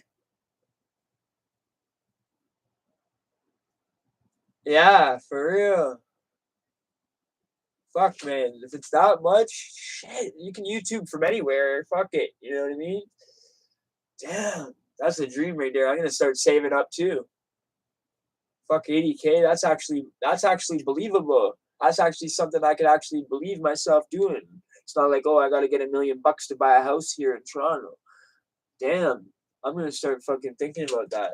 That's actually a good thing to think about. Fuck, 80 grand. For real, eh? Shit, like I've saved up 20 before. You know? I actually have saved up 20 before. I don't have that no more, but I did do that before. Fuck, I can do that again. I know I can. I save little bits. If you save little bits, it just adds up, bro. You just gotta forget about it. I actually saved up one time like $800 just from saving up my toonies and loonies and shit like that. A couple years ago, I was just throwing all my toonies and loonies in a jar, and eventually the jar got really, really full, man. Fuck, and it was like $700-800 in there. It was crazy. I kept rolling up $50 fucking rolls of toonies. This was a few years back, but that was cool. I wanted to save that, you know, but then I ended up getting broke one time, and it was like 10 days from payday, so I fucking kept taking money out of it. Go grocery shopping and shit. Different things. Life, you know. But yeah, we'll get there. We'll get there. That's actually a good idea, though, man. I really, really respect you telling me that, man. That's actually achievable. You feel me? That's achievable for any of us here. You know, we can do that shit. You're pretty close to saving it up. You said, right? You already got it saved. That's cool, bro. Right on. Congrats. I want to see a picture of this fucking thing in my DM. I want to see this place, bro. I honestly, really, really thinking about it too. I'm not even shitting yet. Dominican Republic sounds like a good place to live. You know, the people there are nice. Fucking, it's like a tourist kind of place. You know, they love white people there. You know what I mean?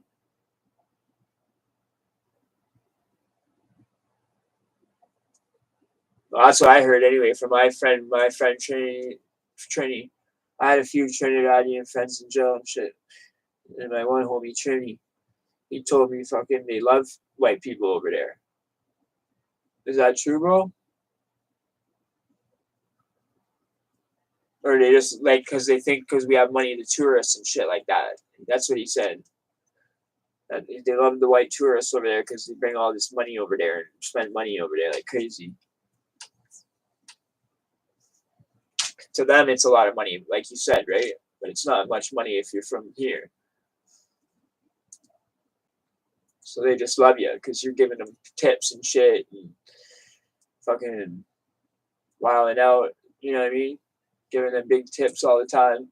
And to them, it's a huge tip, but to us, it's not really anything.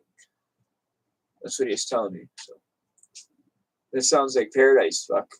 That's what I used to say. I'd be like, that sounds fucking paradise, bro. Like, what the fuck? I was like, tell me more, man. Tell me more. Fuck. I remember that shit, Joe. That just made me have a flashback of that. When he was telling me that stuff, I had a flashback of Trini telling me all that shit about how I'd be like, yo, tell me more about this shit. And I'd be like, that sounds like paradise for real. When you're sitting in a cell, it really does. You fucking just imagine this place that he's telling you about. It's good to find people from other countries that can describe the other countries like that to you that you've never been to. You know what I mean? You're in the fucking nowhere to go all day long. You're just fucking locked in there. So, you know, they end up telling you fucking in detail what the place is like. And it's like, yeah, man, I would love to go there. Another place that was described to me from a few people was like Mexico, Cuba. This one guy said he used to go to Cuba and he used to pay for everything with like shoes or hats. He just loaded his suitcase up with stuff from here. He said, like nice stuff from here. And he'd just go there and give people stuff like that. You know? I don't know if that makes sense to anybody, but like to give them like some name brand shit from over here is like a huge fucking thing to get like a pair of Nike shoes or something like that over there. They'll fucking drive you around the whole time that you're there. That's like a car. Yeah. It's madness. What? Come here, Airbnb, hustle 6 months, cut back down to paradise with your bank. Yeah.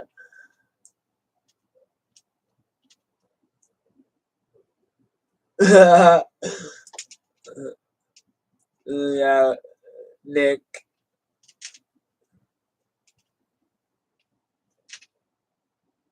Oh, yeah.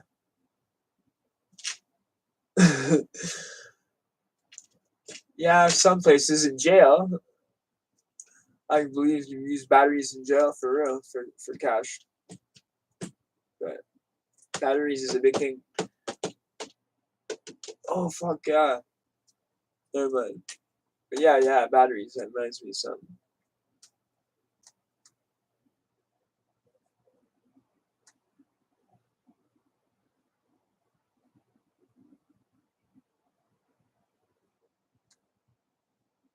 Drop 8K on a payment on 8K and Airbnb, that shit.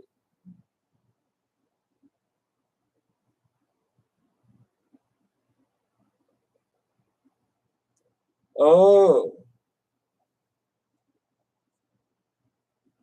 Oh, I see what you mean. You can buy it you put 8K down and buy the place and Airbnb it while you're still trying to pay it off. And then you can pay it off with the money you're making from Airbnb in it. Is that what you're trying to say? Fuck, look at the advice he's giving you financial advice here. Dude, you should start your own channel fucking teaching people that shit, bro. For real. You can fucking make. That's a good thing to talk about. I've seen people make big channels off of that kind of talk and telling people about stuff like that, bro. For real, it's a good idea, man. You should start a channel like that for giving people the advice like that about, you know, different shit like that. About the finances and shit. Seems like you're a pretty smart dude when it comes to buying stuff in Trinidad. You know all the ins and outs.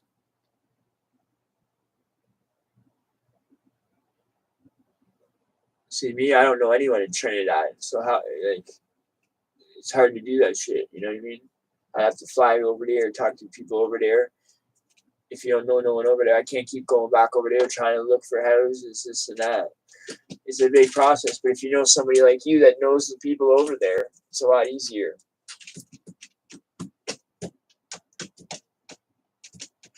The girls there, man. Yeah, the girls do. Oh, I didn't even think of it in jail. Yeah, well, the batteries in jail would be worth money.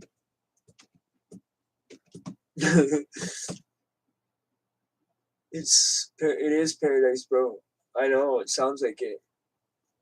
Cause a guy also told me that you could even go down there and give girls lipstick and shit like that, and they'll love you, man. That's what he used to tell me. He's like, yeah, if you go down there and give a girl lipstick and like some really nice high end makeup and shit, they'll be like following you around the whole time, basically.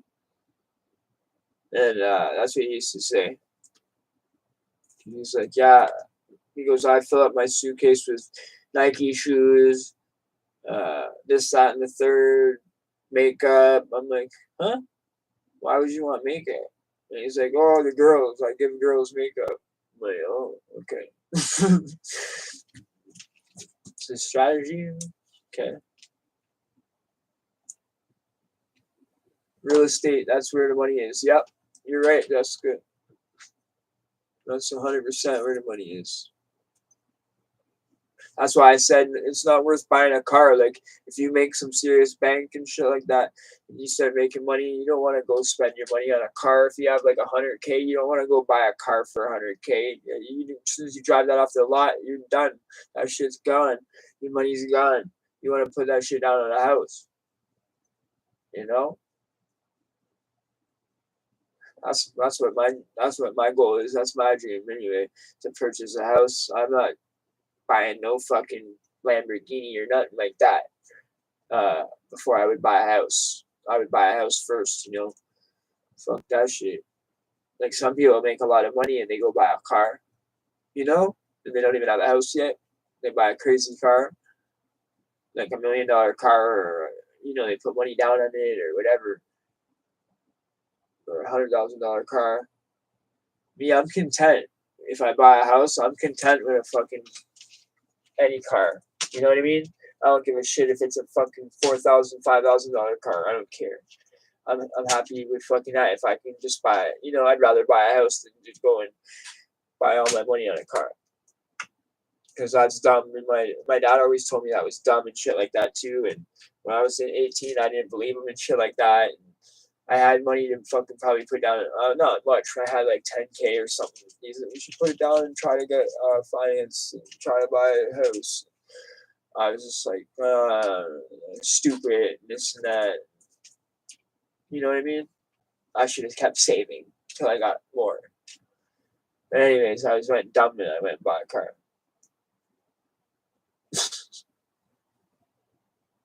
Well, I ended up buying 2 cars. Well, I bought a $300 car just for a joke, to make them think that's the one I bought.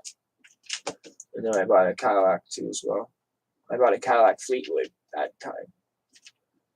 I had a Cadillac Fleetwood, candy apple red, and it was 1992 Cadillac Fleetwood. That was a really nice car back then. This is back then, though. Okay. That was one of my first cars, pretty much, when I was 18. I just had got my G2, pretty much. Or no, sorry, my full license. I just got my full license because I got my G1 when I was 16, and then I kept going from there. A year later, I got my other one. And but then shortly after I got that car, I ended up going to Maplehurst when I when I was 18. I ended up going to Maplehurst. So the car sat in the driveway for quite a long time. And then I had to end up paying for storage fees because I ended up having to get it towed from the fucking, wasn't living there no more. So I had to get it towed to this place where they store a car. I don't know storage. So that was the cheapest place I could find. And I had to store this fucking car there for the longest time. And then it ended up getting rust on it because I couldn't actually pay the whatever it was, like hundreds of dollars to keep it in the heated one every month. And then I guess I had it stored outside. So it ended up getting fucked up from the outside and just sitting. Because it was there for a long time, like over a couple years it was there. So underneath of it started to rust. And that was fucking bullshit. That made me mad. I ended up selling it for the same price I bought it for. That was the only good thing about it. I ended up getting my money back because the guy that I was selling it to loved the car. And I had put chrome pedals on it, and I put a CD deck in it. Just little things I did to it.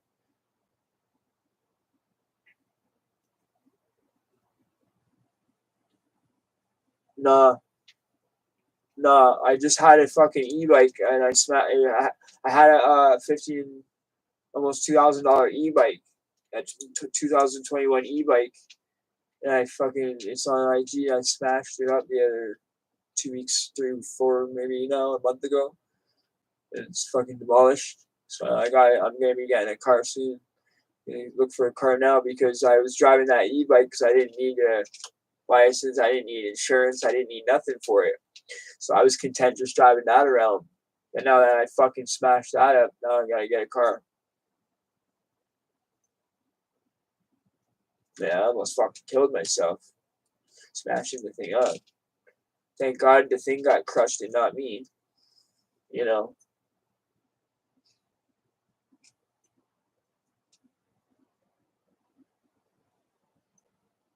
Because the thing goes fucking like 50, bro. You know. Yeah. I took pictures of it and shit. It's gone now. It's not worth trying to fix. So my fucking $2,000 bike is scrapped.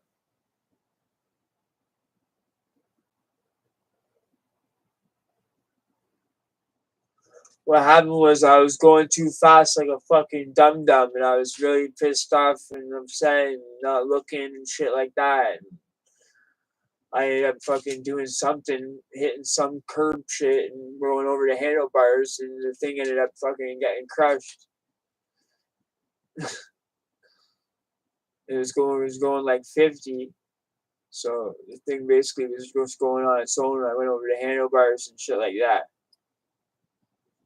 And I went on the grass and the thing just kept kind of going. And because we were going down the hill and shit like that, I couldn't get back up and get it or nothing like that, bro. It was over. You know what I mean? No. If I got hit by a car, I'd be fucking suing, bro. I was just driving like a fucking ass, like an idiot. You know? I was listening to music and shit like that, driving it down hills, and just there's nobody really around, really. I was just driving it. I didn't get hit by no cars. I'd be suing, man, for sure. Yeah, I was really depressed that day, bro. And I don't know if I did it on purpose, bro. I think I might have. I don't know. I didn't really want to talk about it because I don't know if I did it on purpose or not. I still don't know. That day, though, I was in a bad, not in the right headspace that day, bro. And I don't know if I did it on purpose or not. I just can't really tell. It's just, I was thinking in my head, should I do this? And then I was like, no, I shouldn't. And then I ended up crashing anyways. And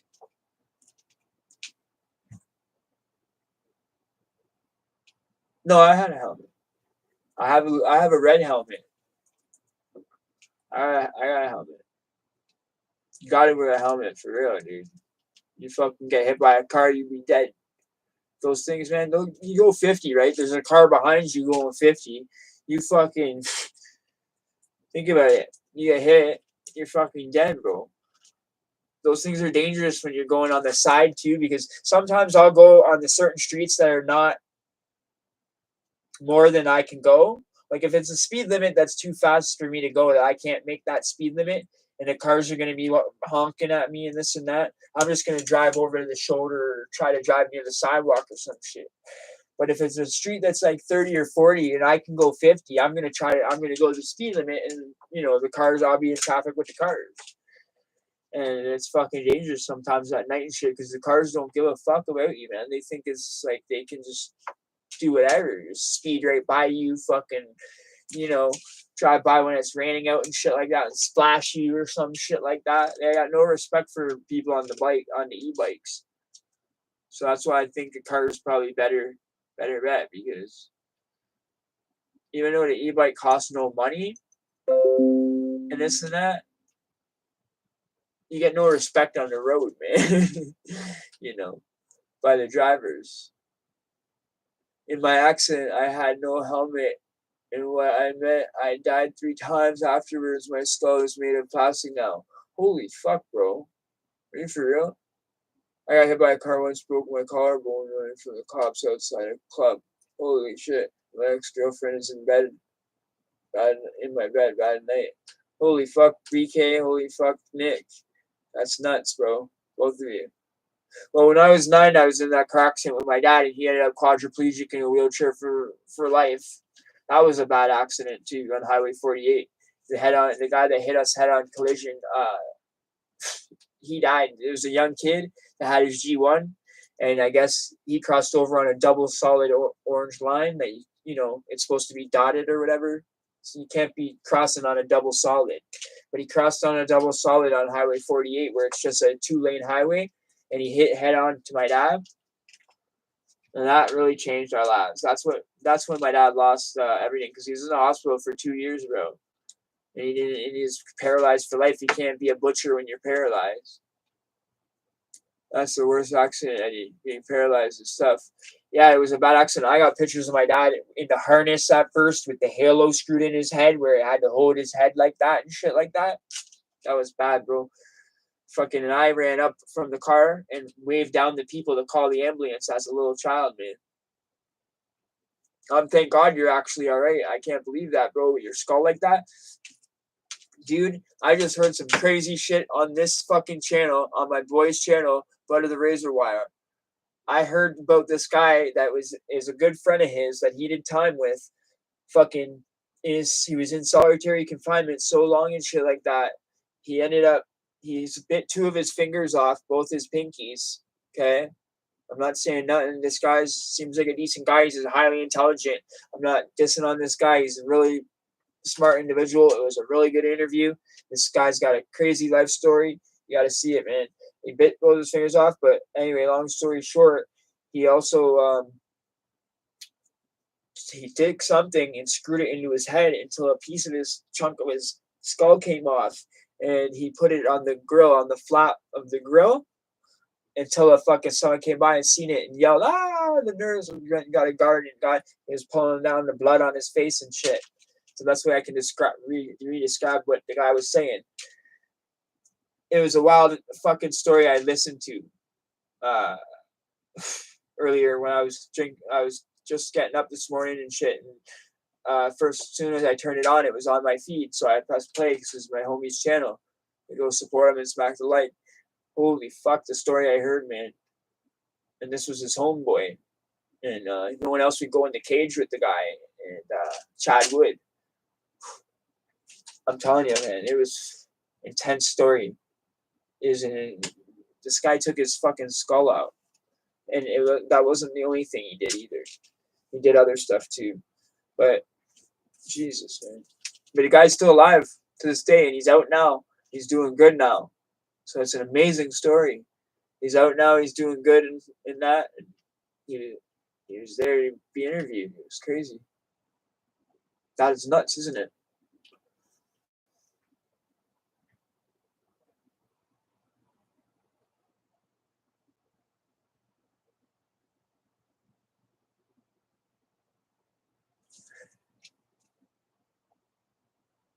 His experience. Poker J cards. If you're really what do you call it, curious about my experiences, a good thing to watch and stuff like that, to get to know me and stuff like that, about what I've been through and the jails I've been in, experiences and stuff like that. What do you guys think is the best for him to watch? Like backstory. I have playlists, right? If you go down below, I have playlists. I got like backstories playlists. Those are good for you to watch to get to know me. Probably the fights. I have a playlist called Fights. That'll tell you a lot of the fights that I've been in.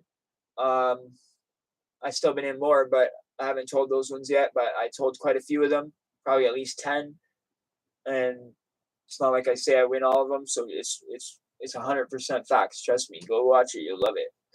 Anyway, it make you know everything I've been through, shit like that. You know, the backstories, the fight playlist. I think there's a handbook, prisoner inmate handbook.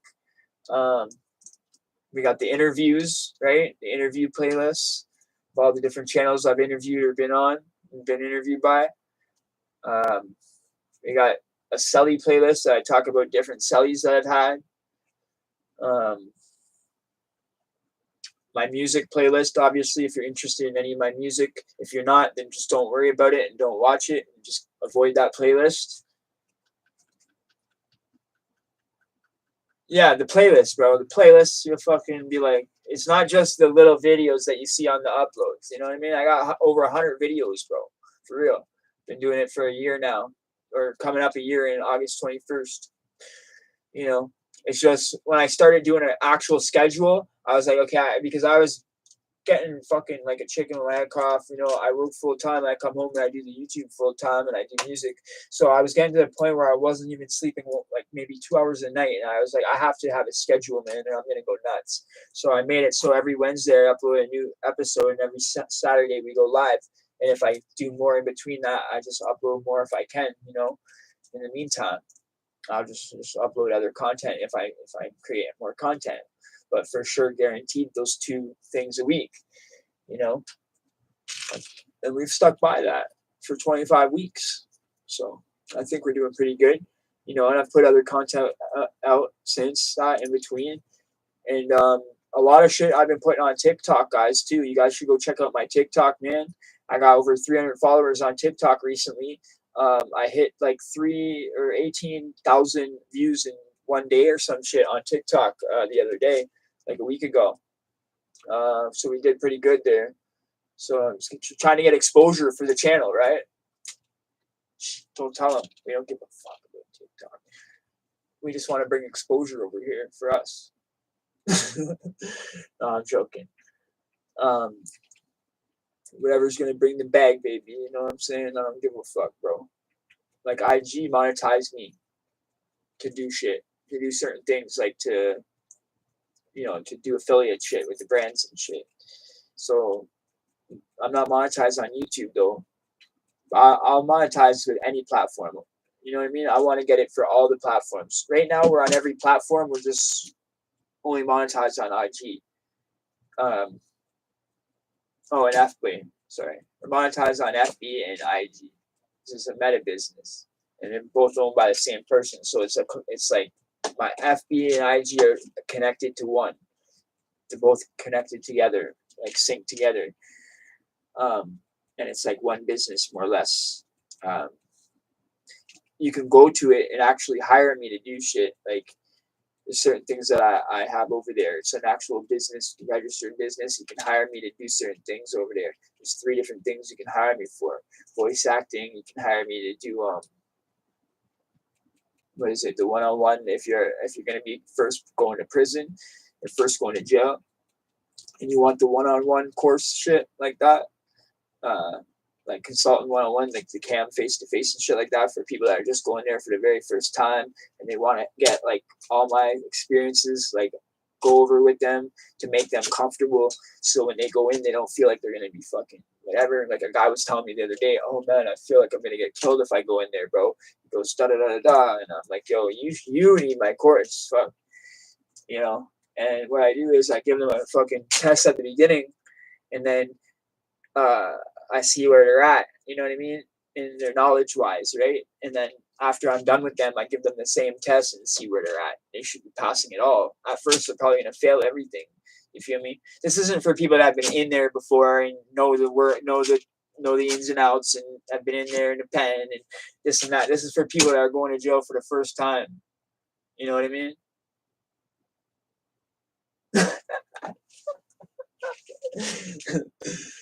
No thanks, bro. No crime, man. I don't do crime. No crime, fam. I only make money the legal way.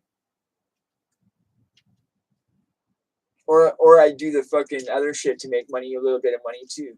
like the modeling shit. Not modeling, sorry, ambassador, sorry. It's not modeling. Ambassador shit. That doesn't make you a lot of money though. That's like nothing almost. You know what I mean? You just get the free shit basically. And you just get a little bit of fucking followers, not much. You know? I guess the bigger the brand that you work with, the better it is for you though, right? When you work with the small brands, obviously it's small. But when they get bigger, then you get bigger. That's the way it is. Like I would love to get that Manscaped one day on the channel. So sponsor. That'd be sick. Oh, anyway, I think I stopped saying what I was saying earlier. Okay, you know how I got my phone crushed 2 weeks ago? So I can't upload the shorts. That's why I've been uploading them all on TikTok. Oh my god. Yeah, I'm a stripper. Yeah, yeah.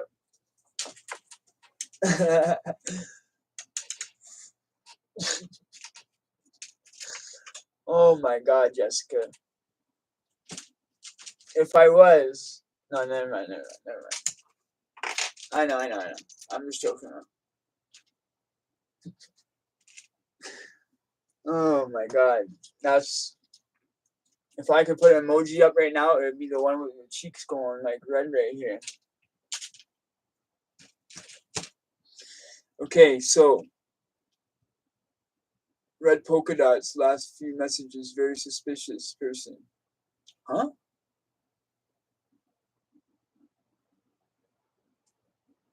Can we talk one-on-one? I'm down. Play Pope J cards. Who's he talking to? I'm down to talk one-on-one. Going in for first time. Oh, for the thing? Yeah, you can hire me on IG, fam. Yeah, it's there, man. All the instructions are over there, bro. It's there's a place where it says what is it called? There's a button. There's literally a button that you push. Shit like that. Just you go to follow me on Instagram, and then you'll be in my DM. Shit like that. That's how you start off, and then you go to the business section. You know what I mean? Don't worry. Just go to my IG and follow me. There's a link in the thing here, on the channel here. Go to the link. You follow it, and then you go from there. You DM me, and I'll tell you how to do it. If you can't find the fucking button that you push, because when you push the button, and then you can message me, and then I'll tell you everything from there. You know, we set up the time and the date and that shit like that, and we go from that. Okay, yeah, I'll put it up. It's in the description, but I'll put it up. One sec.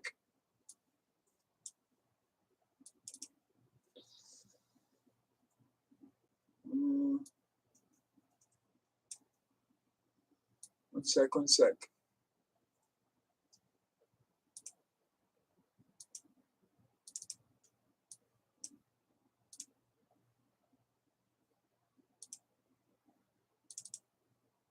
Oh, someone unsubscribed. Thank you so much for unsubscribing. If everybody's not unsubscribed, hit the thing. Please respond to my last comment, brother. I'm very worried about this place. Huh?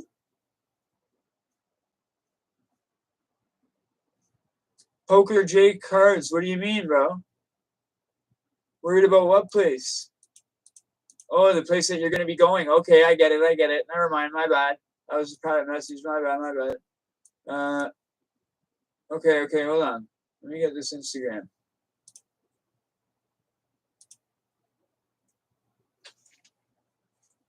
Hang on, it's going to go blank for a sec, so I'm going to pull this up.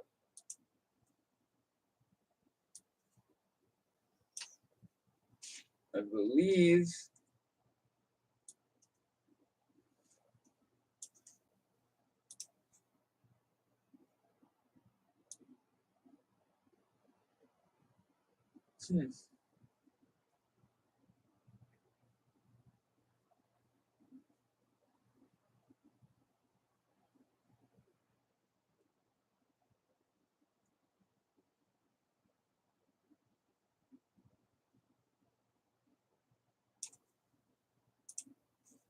Okay. It's Canadian. It's Canadian Jail War Stories 1000.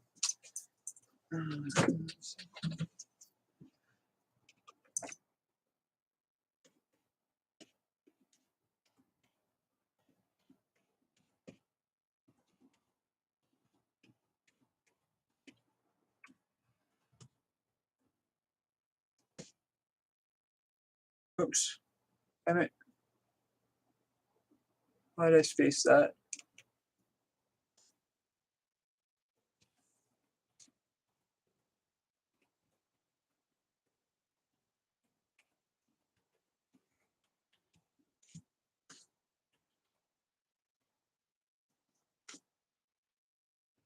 I don't know. Does that turn into a link? I don't know.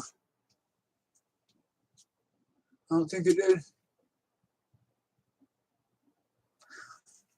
I don't know. The links are in the top right hand corner.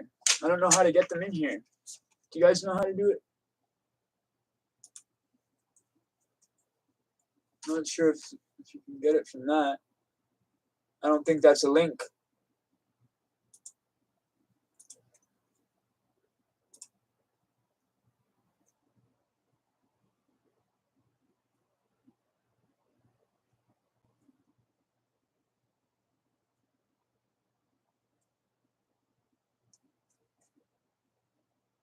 Yeah, right.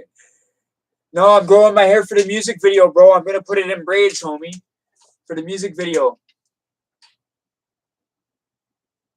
It's getting long, bro. It's down to like here now. So I gotta get a little bit longer so I can put the braids in.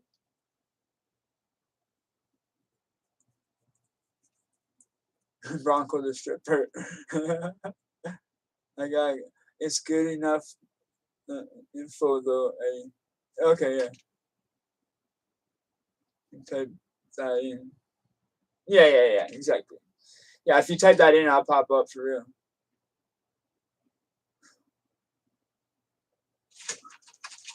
Well, you know what? Maybe let me see something. I want all of you to be my follow us, so we can all keep in touch. You feel me? I keep in touch with a lot of you. How do you spell institutionalized? Institutionalized. Is it an I or an A? I think I'm dumb. Insta. It's my own thing.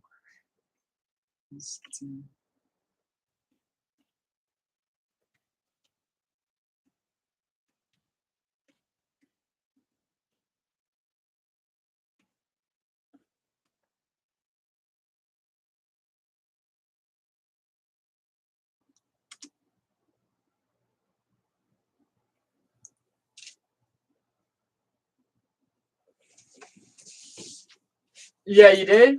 Okay. Because I know the fucking.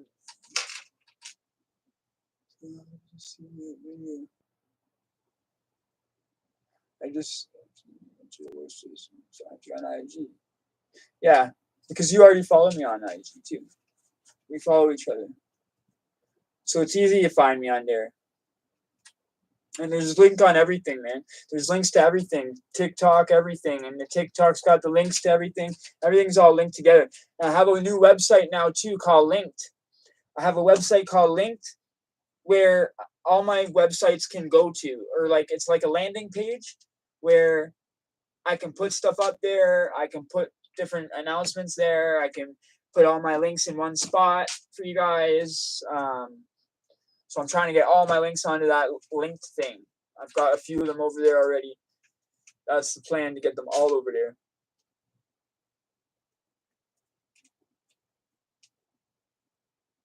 I'm going on almost 2 hours now. We only got 5 likes, man. What the fuck is going on in here?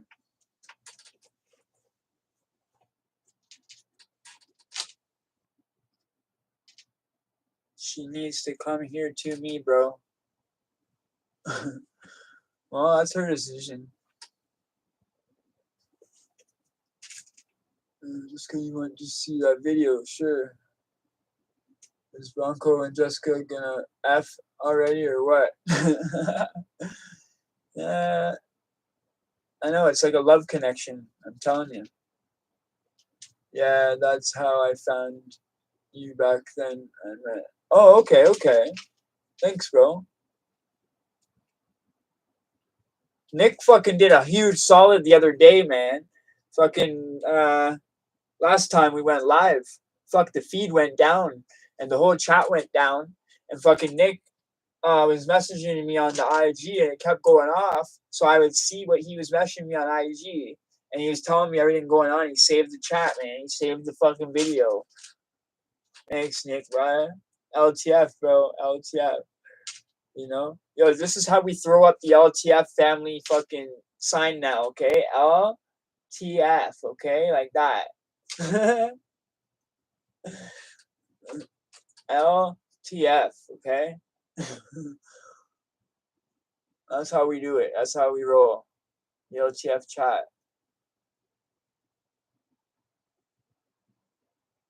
I put, oh yeah, I tattooed LTF on my toe as well. On my middle toe. And that's ghetto. So now I have LTF tattooed on me when I was a kid twice, and now I tattooed it on me as an adult once, twice. So I have LTF on me 4 times already. Oh my god.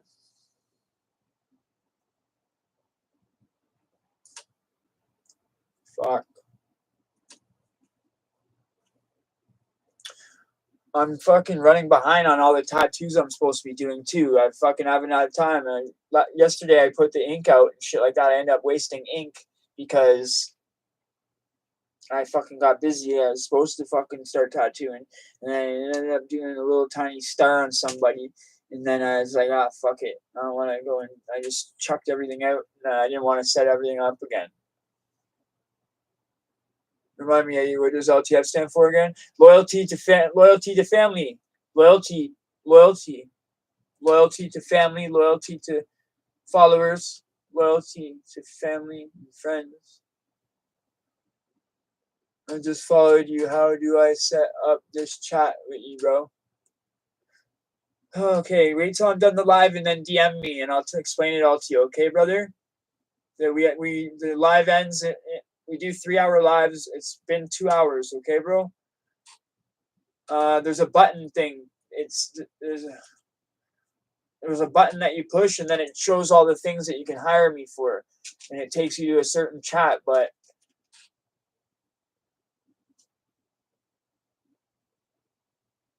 I forget what the button's called. I believe it's like book or something like that. I believe.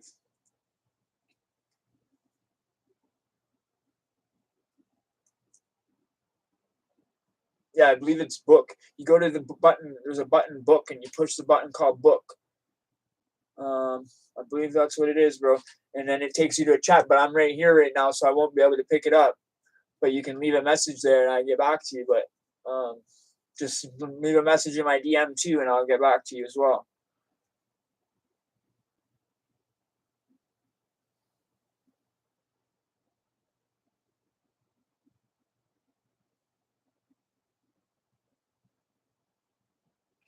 I have to because YouTube doesn't fucking give it to me. You know? Fuck. I gotta take it any way I can get it, bro. You know what I'm saying? No, I'm joking. YouTube's not giving it to me, but you know what? The fucking subscribers are keeping me going. You guys are the best. You guys are the fucking best. I can't even say nothing now because you know what? The subscribers have been fucking donating like crazy, man. So you guys are the best. So just shout out to all the subscribers that have been donating like crazy and subscribing forever. Even the ones that have just subscribed, man. Fucking you guys are the best.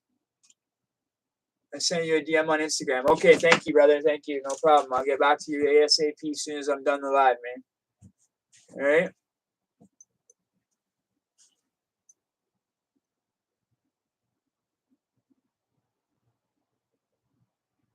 Yeah, I need the 1,000 subs and 4,000 live hours, right? So we have over 3,000 live hours now. So we're doing good with the live hours. We're on track with the live hours. But I'm worried about the subscriber count, man. We're not rising. In the last month, we haven't even gone up one subscriber. We keep going up 1 or 2 subscribers, and then we lose 1 subscriber. And then we go up 1 or 2, and then we lose 1 subscriber. It's like a fucking turtle, fucking, you know what I mean? But thanks, bro. Appreciate that, man. We've been stuck at 348. It feels like 348's this number that's gonna fucking haunt my brain. I don't like 348. This number is killing me, you know? Stayed there a whole damn month at this number. Like, get over 350. Let's do this already. Thank you. Thank you so much. I really appreciate it. God, thank you, Lord, that people are starting to subscribe. You know, I got 300 followers on TikTok, right? I do a little video. I'm like, hey, the 300 people that just followed me, can you guys please just come over to, you know, explain myself? Please come over onto YouTube and, you know, subscribe for me. You know what I mean? If you guys are following me on TikTok, why not? I don't understand that. But if I follow somebody on one thing, I'll follow them on the next thing too. Like, I don't care. Just how it is. Eddie Poke J might be an informant. Be careful. Okay, I will. It's just consulting, brother. You know what I mean? It's just helping people with their situations and stuff. I don't give them any information, you know what I mean, that I've done. You feel me? I figure out their situation. I give them a test, you know what I mean? I give them a test at the beginning and shit like that. It's a good course, bro.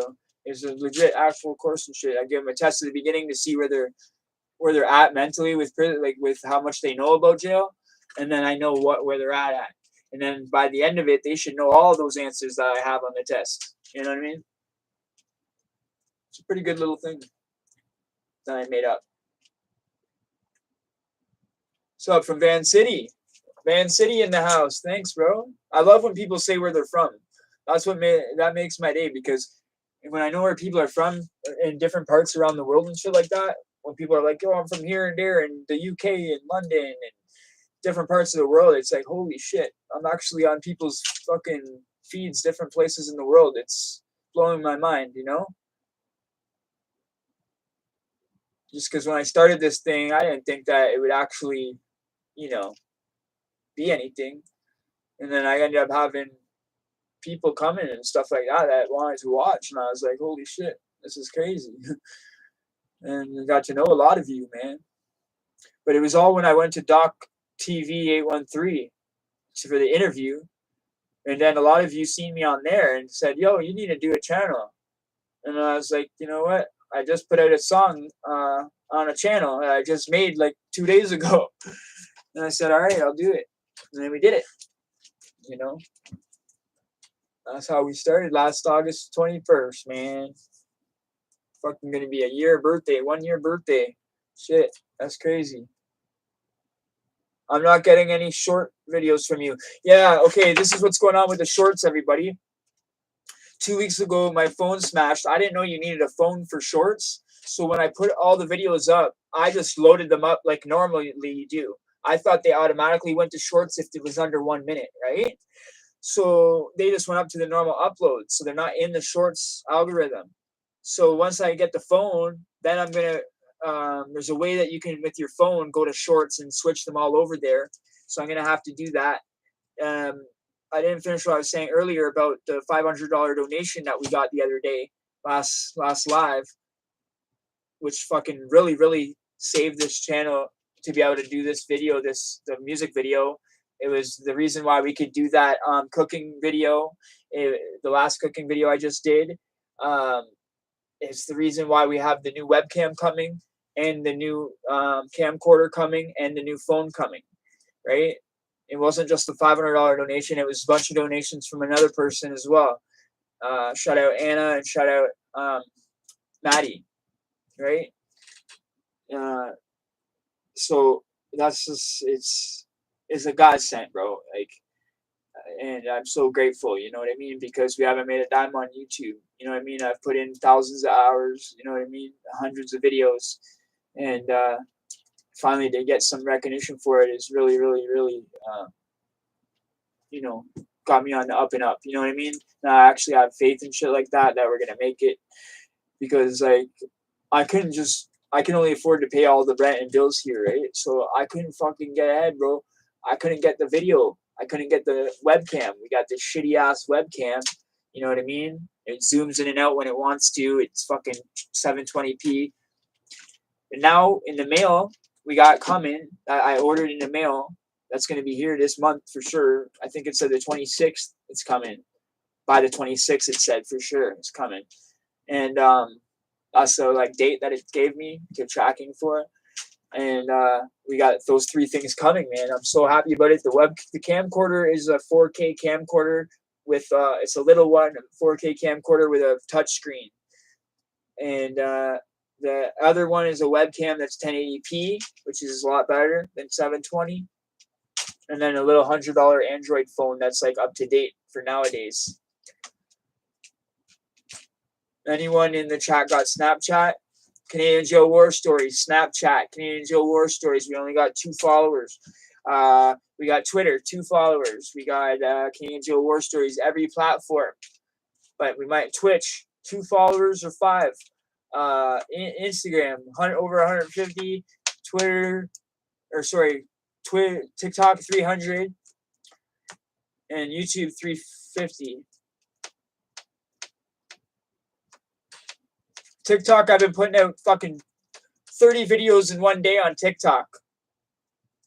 Yo, 30 videos in one day on TikTok. I got 18,000 views. Fuck, bro, it was nuts. 33. I had like not even 100 followers. I ended up with 300 followers. I got like 200 and some odd followers off in one day. The algorithm went boing like this. Because I hadn't put anything on TikTok. I had the TikTok for like freaking months and months since I've had the channel, and I haven't put anything up except for like maybe 3 little videos.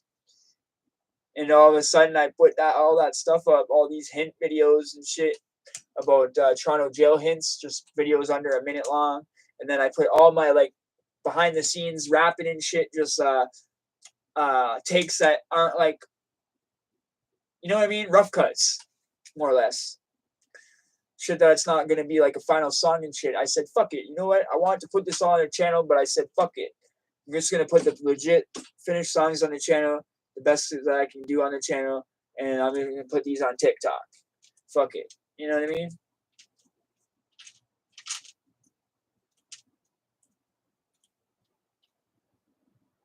Yeah.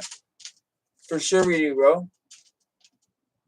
Yo, anytime fucking we can do it. Like send me the 16 anytime and I'll throw mine on there, bro. I just need a beat for us. That's all. Fuck, I would love to do that with you, fam. Oh, and when I get the phone, it's gonna be so much good too, because I have this thing going that we can do. And I have this plan that I'm gonna do. And you'll see that it's gonna be a lot better. Because I'm gonna buy this app. Instead of always trying to do the FL keys thing, you know what I mean? To record and all that, I'm actually gonna like buy a software or some shit like that. Pay the $100, get the fucking software for it, and that way I can actually have the thing and get access to all the different shit that you can get. Instead of doing the trial one where you only have access to a few little things and it's a pain in the ass and you can't save it. I want to fucking spend the money and get it proper. And then that way we can actually have the fucking shit set right up to there. You know, on the laptop. Have the beats right on the laptop. Set the microphone up to somewhere. I want to turn this whole fucking thing into like a fucking rap booth. You know what I mean? Like I can touch both walls. Like this. I want to fucking put sound padding up. Put sound shit up here. Or some shit.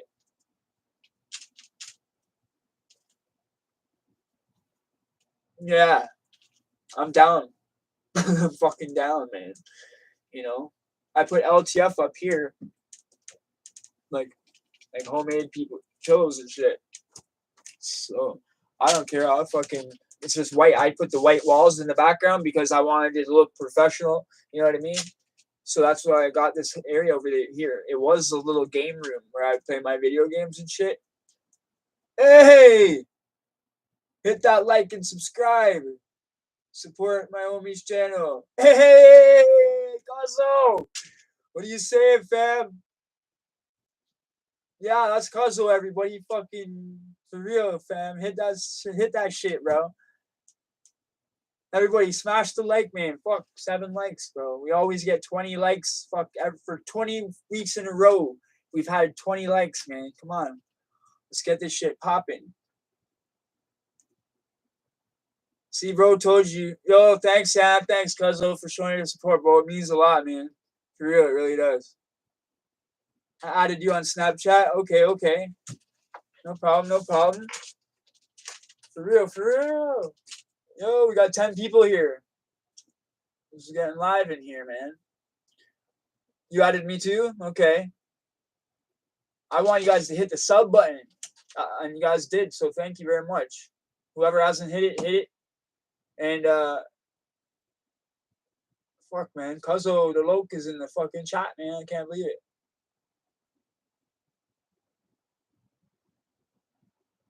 For real, bro. Thank you.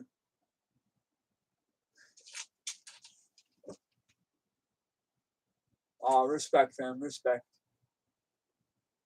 Yeah, we were just fucking all shooting the shit like that, man. You know what I'm saying? Smoking them fucking grape ape vape. This is called a grape ape vape that I got. Oh, fuck, it's funny. Yeah. I know. Usually we always get them likes. I don't get it. Yeah, I figured out how to fucking get the money from the PayPal out. I transferred it. So I was okay.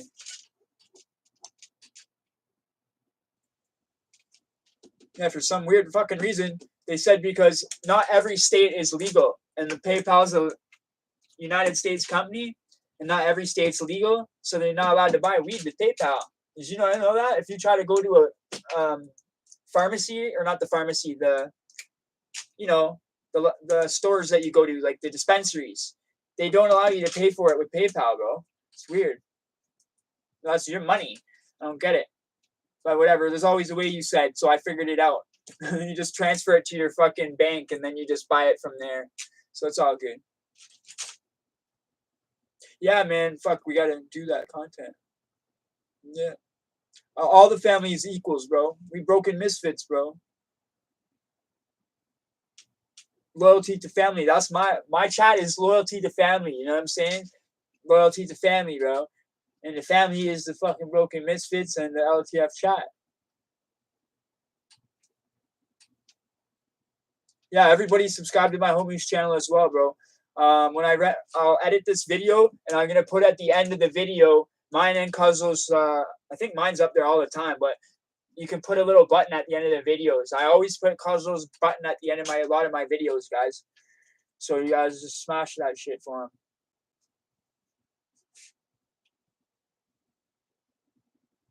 He goes live every single Sunday. He goes live all the time. He's fucking makes videos constantly. He makes so much content. It's not funny. He's 100. Trust me. His stories blow your mind. If you don't know who he is, his story will blow your mind. We got to do that interview. We messed up. LOL. Yeah, I know. Fucking, I had to get somebody to come wipe out my whole fucking computer because somebody must have hacked me, man. Someone was hacking into Harvey and me and a bunch of other people, and fucking I had to wipe my whole computer and take the Windows out of it and put a new Windows 10 Pro into my computer. Had a tech come over and wipe everything out of it because like I was having to the point where I wouldn't be able to see nothing out of my own chat and fucking everything. It was getting crazy. It was like videos were going missing and shit that I fucking could have swore I recorded. I thought I was going nuts. I'd go to the I got OCD, right? So I have my desktop set a certain way, you know, your little icons. And I would have my icons a certain way. I'd fucking go to the bathroom, come back, they're all switched around. All of a sudden I look at my email, I have an email saying fucking, we're gonna fucking expose you and this and that if you don't give us Bitcoins.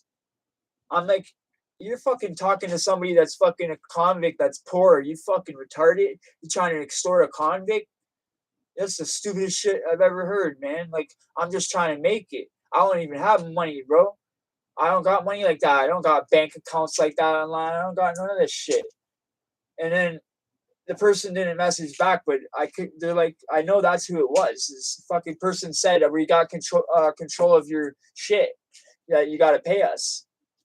I couldn't fucking believe it, bro. I had to get somebody over here, like an actual tech person that I got the computer from. It was crazy. Now I got firewalls and all this military MSI Pro military firewall, all this shit, all this protection. Fuck that. I'm not having nobody coming in my computer. Yeah, Cuzzle's channel's lit, man. I know. He's got, you should see their shit. That's what I was just saying about the background and shit like that. Is fucking lit, bro. I want to get my prison number fucking so people can look me up and shit. Because I got my little bracelet with my prison number where I show it like that. And even my Instagram is 1000 because that's what my prison number starts with, 1000. It's 1034 77 80. And I know that shit because you order canteen every fucking week, man. And some fucking clown the other day in the chat's like, oh, I've been in this jail, that jail. He goes, and I've never heard of you. He goes, you must have been in PC and all this. I said, dude, I'll fucking go on there and show all my canteen fucking shit. I ordered canteen every week. I'll show where I ordered canteen from. It shows the range you were on, everything. Fuck, I'll show all my shit. Fucking, I'm on there with my face for the whole world to see. Who are you? You're a fucking little thing like this that doesn't even have a picture. You're gonna fucking say shit to me? You're fucked, bro. You know what I mean? That's why I love it when Cuzzo goes on there and cusses out the trolls, bro, because the same shit happens to me. They're fucked, man. They just got nothing to do, bro. They go from channel to channel. You know what I'm saying? Yeah, it's like they have no life, bro. They just go from channel to channel, man. But the funny thing is, I did a video fucking showing all my canteen sheets because I ordered canteen. I wasn't a fucking bum. I actually fucking trapped in there. I sold food in there and shit. We call the hard shit food here. You know, like dope. That's what the slang is. We call it food or some shit. That's what we used to call it, or fish food or some shit like that.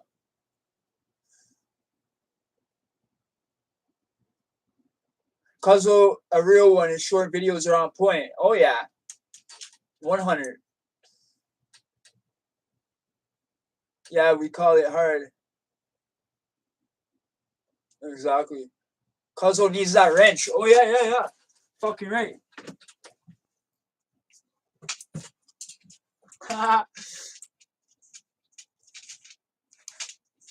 One sec, bro.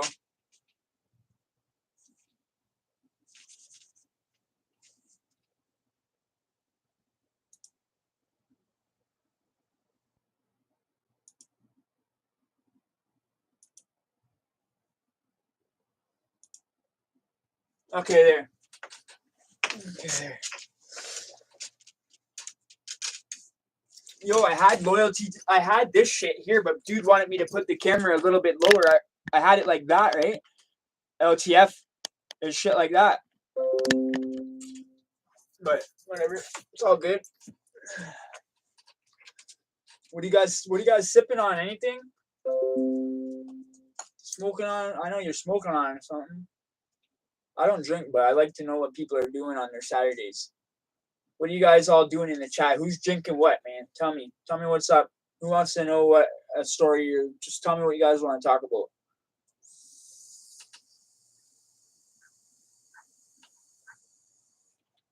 We can't keep talking about the Justin Six's love connection here.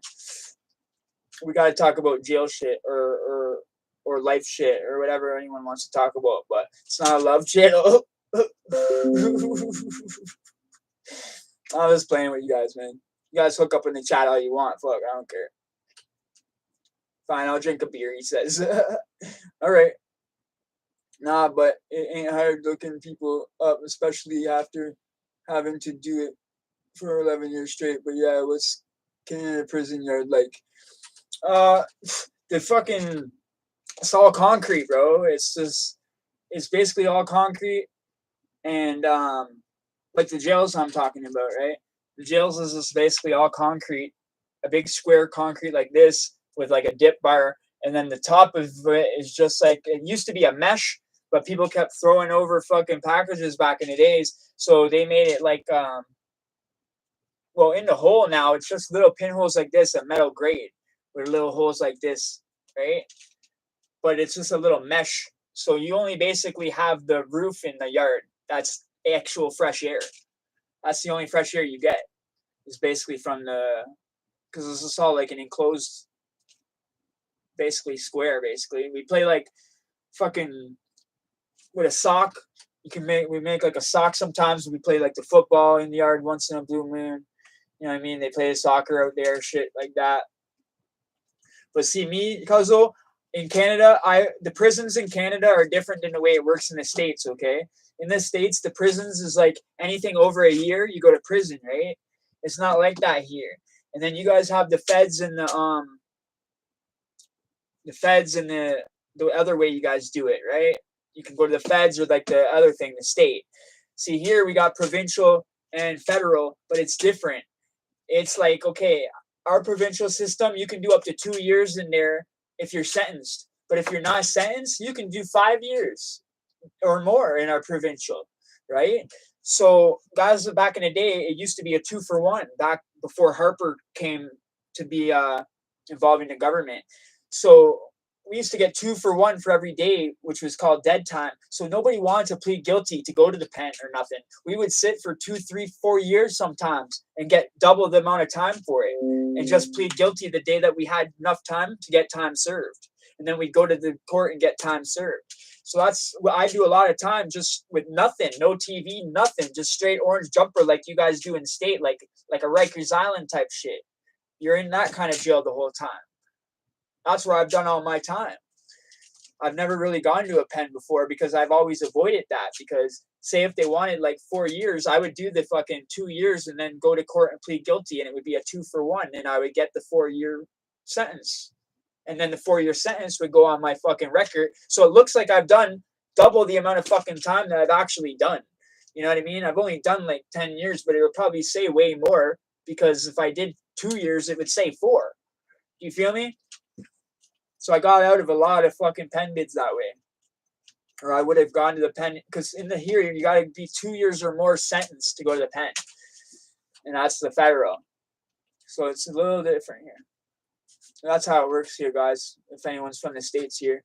But guys will sit there in fucking provincial here. I've seen bikers sit there that are on murder charges, sit there for 5 years, 6 years in the Lindsay fucking super jail. Well, sometimes they even call them prisons here. Like the Penetang super jail is considered a prison. You know what I mean? So it's different here. They're called super jails, prisons. They see in the States, prison is just the federal thing, right? But some of the fucking jails here are considered prisons to the if you look them up, it'll say it's a prison, but it's not. To you guys, it's not what you guys say a prison is. Do you get that? I don't know. I'm trying to explain it the best way I can, but yeah, guys have sat there in Lindsay jail for 6 fucking years waiting to go to doing a murder trial and shit like that. And they wait it out as long as they can because they know they're getting 2-for-1. And then by the time they actually go to court and do their shit, they get the 2-for-1 and get 12 years or whatever knocked off of however much time they were going to get. And then when Harper came, he took that shit away. Now it's just 1-for-1. Now that shit's not like that no more. So now if you go to jail here, it's not like that. It's just 1-for-1. Every day is going to be one day. So nowadays people all want to plead guilty right away and go to the pen. And in the pen is way better anyways because you can get fucking TV, radio, better food, all that shit, right? Wear your own clothes. Here's just fucking like they toss you on a gang unit and you're fucked. You're just there. You know what I mean? You gotta make best of it. And that's why there's so much violence because there's nothing to do, bro. Fuck. It's like you're locked in there and there's nothing to do. It's like literally nothing. Except for cards. You know what I'm saying? Guys can only play cards so long before they need to see a fight. I do StreamYard either. I heard it's time and a half right now. Oh, is it? Okay. He doesn't have StreamYard either. No, Eddie, you need to you what? Yeah, Eddie, you need to do that. It's way better. What, StreamYard? See if you had StreamYard, Cuzzo could jump on and kick it with you, bro. Are you serious? We had StreamYard the other time when we did the fucking interview with Harvey. And I could have swore we had the StreamYard set up, and then like somebody said, Big Weavy earlier said that you can only do 20 hours unless you buy the StreamYard. So when I went to go do a live with StreamYard, it said that I couldn't do it no more because I had too much videos or some shit. So I erased all the videos and it still wouldn't let me. But I guess maybe it's been more than a month now. I'll try it. I'll try it again next time. For sure. We were all at Cuzzo's stream earlier, guys, kicking it. He went live earlier and we were all hanging out there chopping it up. During COVID, it was locked down and they're given time and a half. I don't know about now.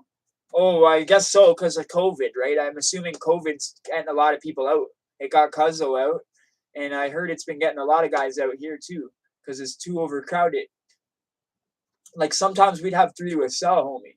You know what I mean? And when people would get 3 to a cell, that's when they would fucking. I would never let 3 people in my cell. I'd fucking flip. I would fight. I don't care. I don't want no third guy in my cell, bro. That's retarded. A lot of the gang members and shit don't allow 3 people in their cells. Like a lot of the heavy hitters, the guys that got hands, anybody that'll stand up for themselves won't allow that shit. But you'll see some of these dudes with 3 in a cell. It's crazy, man. Sleeping on a fucking mattress on the floor. Hey, for real. I would never fucking do that, man. I don't give a shit. Like, it's that bad here where people literally fucking try to punk each other's fucking food off, Cuzzo. Like, the guys will literally try to be like, okay, well, there's this much chicken, blah, blah, blah. Start trying to, like, punk off the weak guys for their chicken and shit. Like, oh, you're on a vegetable diet type shit. Like, they're extorting them for fucking chicken. It's so bad. That's how hungry guys are, man. Stomachs touching guys' backs and shit here, man. They're fucking not feeding them. That's the problem.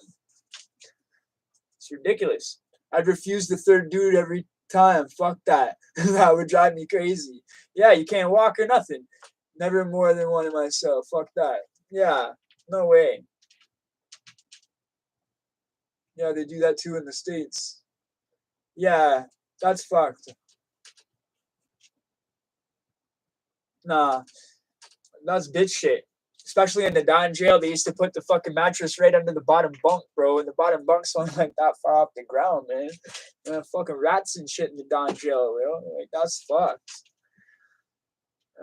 People used to say the Don was haunted and shit like that because the fucking prison, the yard, or not the prison yard, the old side had the cemetery. Fucking cemetery there, right? So they used to say it was haunted. That was a fucking probably craziest place I ever was the Don. And that's a famous jail. Everybody knows about this place. It's fucking famous. It's like a 90-year-old. It's like hundreds. I think it's over 100 years old. It's closed down now because it was so bad. It was literally so bad they closed it down and made a new jail. Then they cut the old side off. Yeah. Yeah, the old side was fucking. I don't know if that's where my dad was or not, but my dad was in the Don jail too, and fucking. He told me when he was there, it was literally fucking okay. We had toilets when we were there, the little silver toilets. But when my dad was there, he said when he was in the hole, they didn't have a toilet in the hole back then on that side, on the old side. I don't know if it was the old side actually. And they used to have punching bags on the range at the back. And then when I was there, you could see where the punching bag used to be, and it was like a pull-up bar now.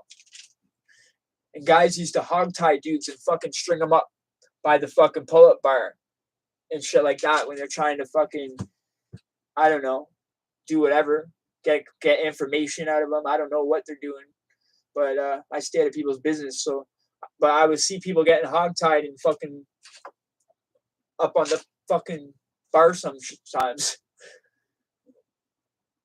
This is haunted because the whole aka solitary was under the prison at Western Penn, aka Pittsburgh.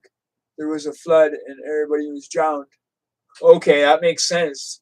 That makes sense why it would be haunted.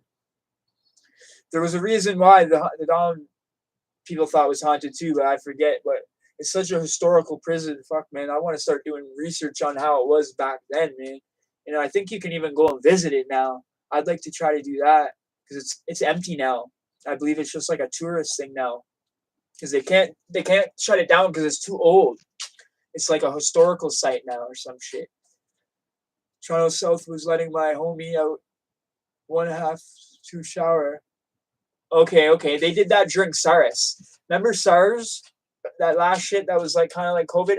They were coughing. SARS and shit. SARS. It was like a kind of like not like a pandemic, but it was like a serious shit going on. We were locked down 23-1 then, and this is when I was in YO TIAC, Toronto Youth Assessment Center, I believe it's called. But it was a really, really bad jail. It's like what you guys call JIT camps. Like that's how bad it was. And this is when they still had chicken bones, shank each other with chicken bones and shit. And that SARS shit was on. That's when I got exposed to that 23-hour lockdown shit where they come out and do shower program for the first time I ever seen that. That was one of the first times I ever did jail as a youth. So I thought this is what jail was. I thought this is like normal. This is the first time I've ever been in there.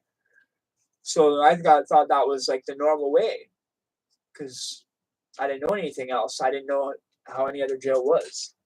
So when I went to jail again after that and seen how it was when people come out, I was like, holy fuck, this is way different than how it was when people would come out for half an hour at a time and have to shower and use the phone all at once, half the range, and then the other half. They'd be stabbing each other over the phone and shit, fighting over the shower. It's like a fucking, every time we come out, there's something happening.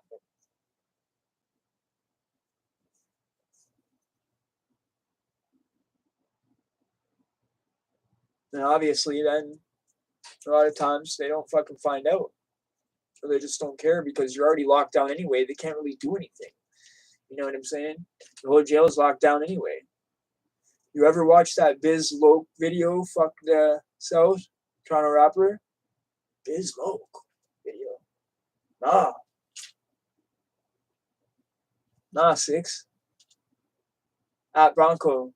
That song is fire. Oh shit. Alright. Let me fucking write this down, homie.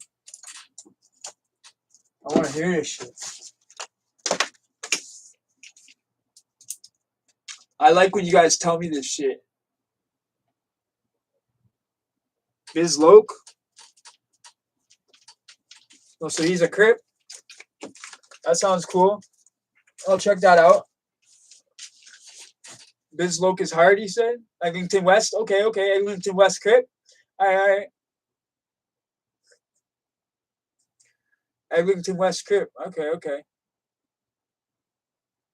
Fuck. EWC, right? I'll watch him.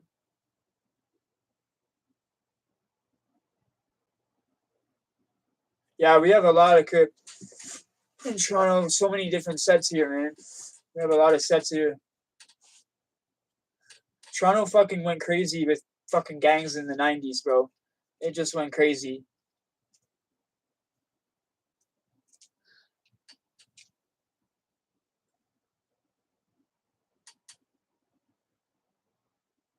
Like look how many sets there is just on fucking Jane Street.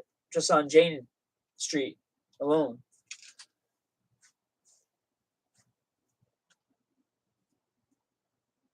Crazy. But it's getting so bad now, Cuzzo, bro. It's getting to the point where these 13-year-old kids are shooting each other in the fucking face, bro, over like little things that we used to fist fight over. You know what I mean? It's like fuck, man. I don't know. Yeah, bro. It's gonna take over the world, I know. Cause it's spreading worldwide. It's all over the world. And see, fucking, it's so close to New York from here. New York's so fucking close to here. It's like Toronto takes a lot of shit from New York. You know what I mean?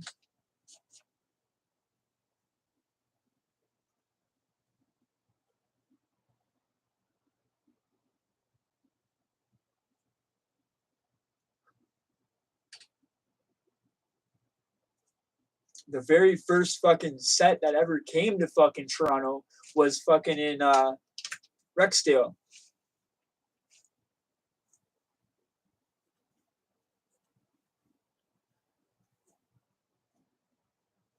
No, that was back in the 90s. It's over 1 million official Crips through the whole world now. Holy fuck.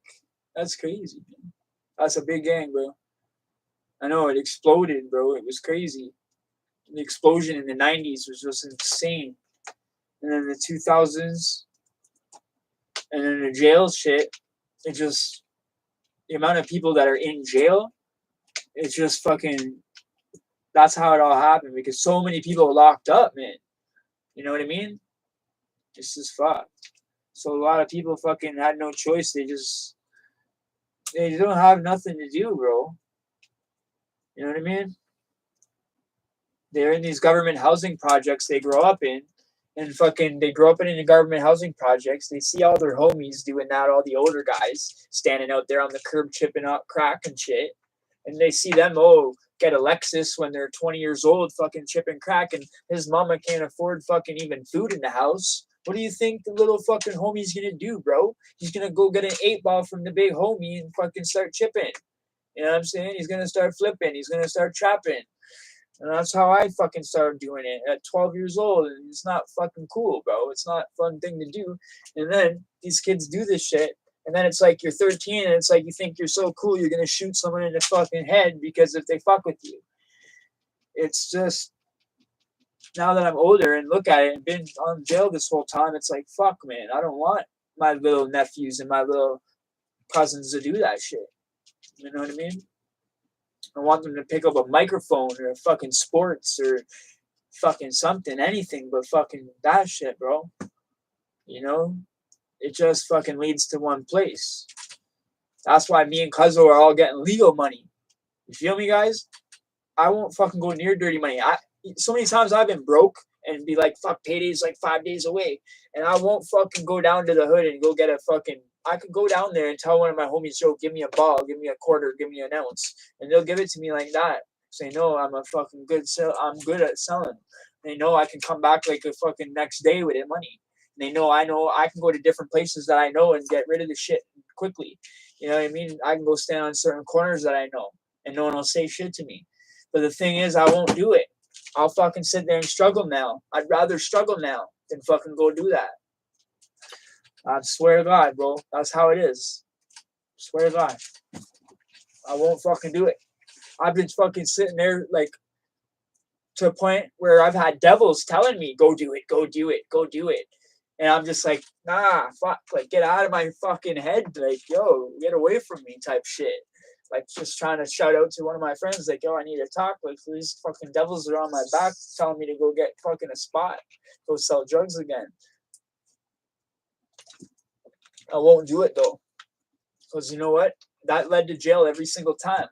Every single fucking time, man. It only led one place. I've never been caught with drugs, but it leads to violence, bro. It leads me to violence because then somebody doesn't pay me, then I gotta make an example of this fucking person. Next person, then they want to fucking rat me out for hurting them. It's just this is a cycle. You know?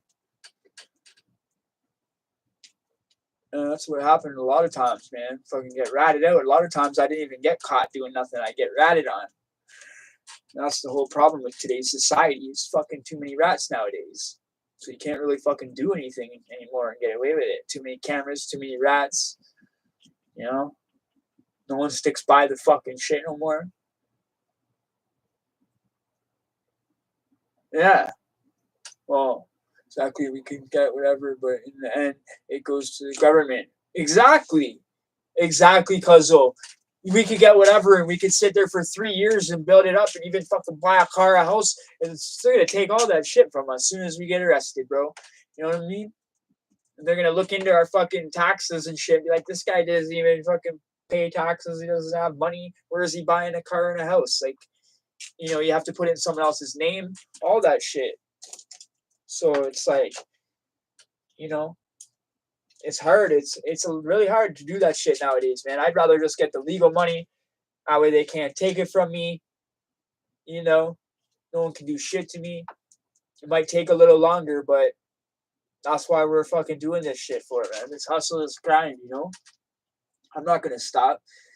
Like, I got this stuff in the mail coming. We're gonna upgrade we're upgrading the webcam to a 1080p from this 721. And then we have the new phone coming because my phone got crushed. It's just $100 Android phone, but at least I'm gonna be able to operate apps and shit again. You know, I have this tablet, but this tablet won't fucking let me do a lot of stuff. So thank God that we have a good fucking fan base here and shit like that, man. It's all because of you guys, man. You know, because right now the money I make about $2K a month from my construction job, and that's about almost what the bills are basically, like $13.50 rent, like $150 for the internet and cable, and then like a couple $100 for food. You know what I mean? Doesn't last. A little couple, maybe like 40 or $80 for a couple of these, and then you're basically that's all fucking my paychecks. I get paid every 2 weeks basically, and fucking I get paid like about $1,000 every couple of weeks. That's not a lot, man. That's like basically an average everyday construction worker basically, and that's not even a good pay, you know. But I only work like 5 hours a day though, so that's actually it is good because I don't work like 10-hour days or nothing like that. But I'll work 5 hours sometimes. If I don't go to work for a couple of days, then I'll work like fucking 10 hours because I can get 8 hours work done in 5 hours. I'll get 8 hours work in 5 hours done, no problem. Because you know I like to work fast. I'd rather work fast and get the job done fast than sit there and fucking lottie dotty, you know, try to get more hours out of it. You can do everything the right way, and all it takes is one snitch to fuck your whole shit up. That's true, cuzzo.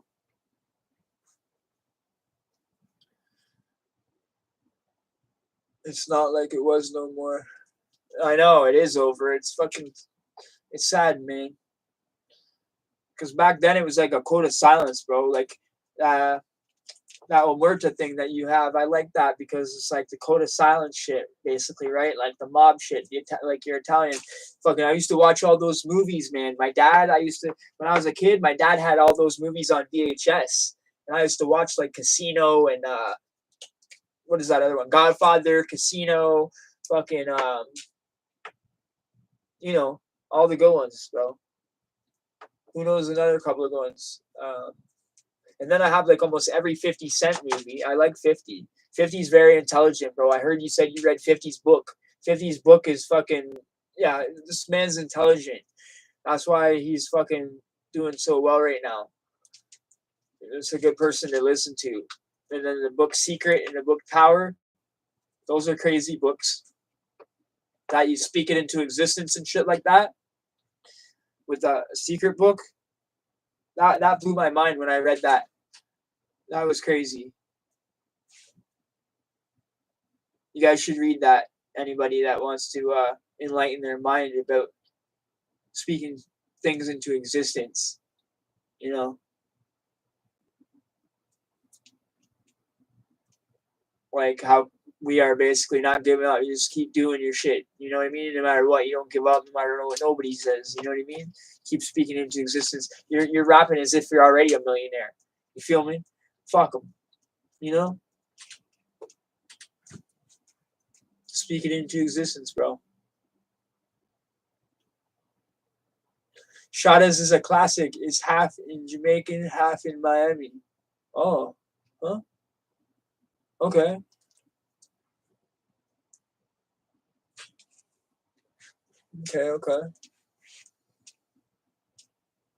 Okay. Okay. Yeah. Blood in, blood out. Yeah. And oh damn, Boys in the Hood, obviously. But I'm talking about like the gangster mafia movies, man. Gangster number one. And then there's Colors. Colors is a good one for like to show how shit started back in the day. Goodfellas. Yeah, Goodfellas is a really good one with Robert De Niro and Joe Pesci. Joe Pesci and Robert De Niro are fucking sick together, bro. Back in the day, like with all those mobster movies and shit. That's how I grew up watching that shit. You know, that those kind of movies made me like, oh shit. That's how kind of how my father acts. Made me kind of like, oh shit. These are my dad's movies. This is kind of how my dad's acting. Okay, my dad's teaching me all this criminal shit. Basically, is how I learned a lot of shit. Like you guys know my stories when I told many stories on here about how I used to sell the oxys for my dad and shit because he's in a wheelchair. And he get however many oxys a month. So I would have to run them up to the apartment building because he's in a wheelchair, right?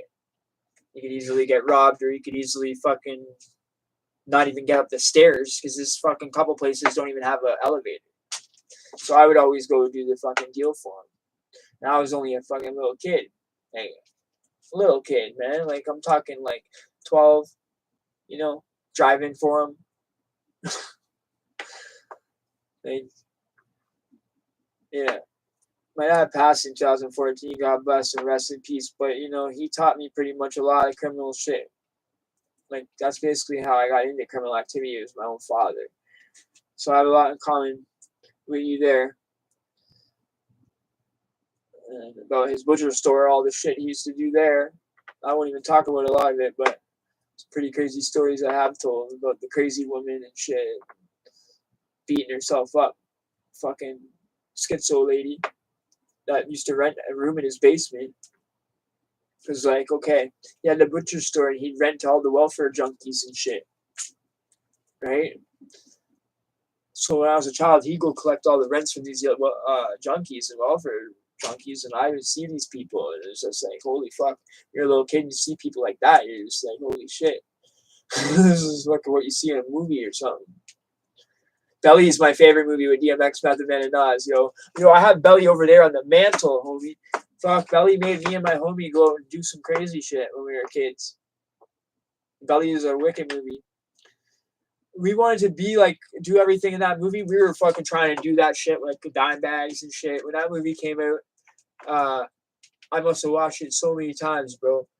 And like, I swear to you, that's what made me go out and get that fucking digi and pager and this and that when I was in grade 7, I think. And yeah, grade 7. And get everything like that and start putting the weed in the bags and shit. Because DMX is like, put the motherfucking weed in the bags first, then get money. Remember? That's why I fucking tell these guys, and these guys in my class and in my school didn't even know what weed was. I was the one to bring that shit all to the school, and fucking got kicked out of school in grade 8 because I was bringing all that shit into the school and shit. And no other kid really knew about it, so I was telling them prices like half a quarter is $100 because they don't know no prices or nothing. So I'm introducing the prices to them like double. You know, it was a fucked up situation, but you know, I never had lunches, shit like that. Like I was always a kid that go home at lunch and smoke weed. You know what I'm saying? Smoke bongs and shit, and bring all the kids from the neighborhood over and smoke bongs at my house. Charge them $5 a bong, shit like that, because we were just kids. Nobody really knew where to get weed but me in my class. Because we're only little kids. Fuck, nobody should know where to get weed. Fuck, we're only like fucking little tiny kids. Hold on. 1 second.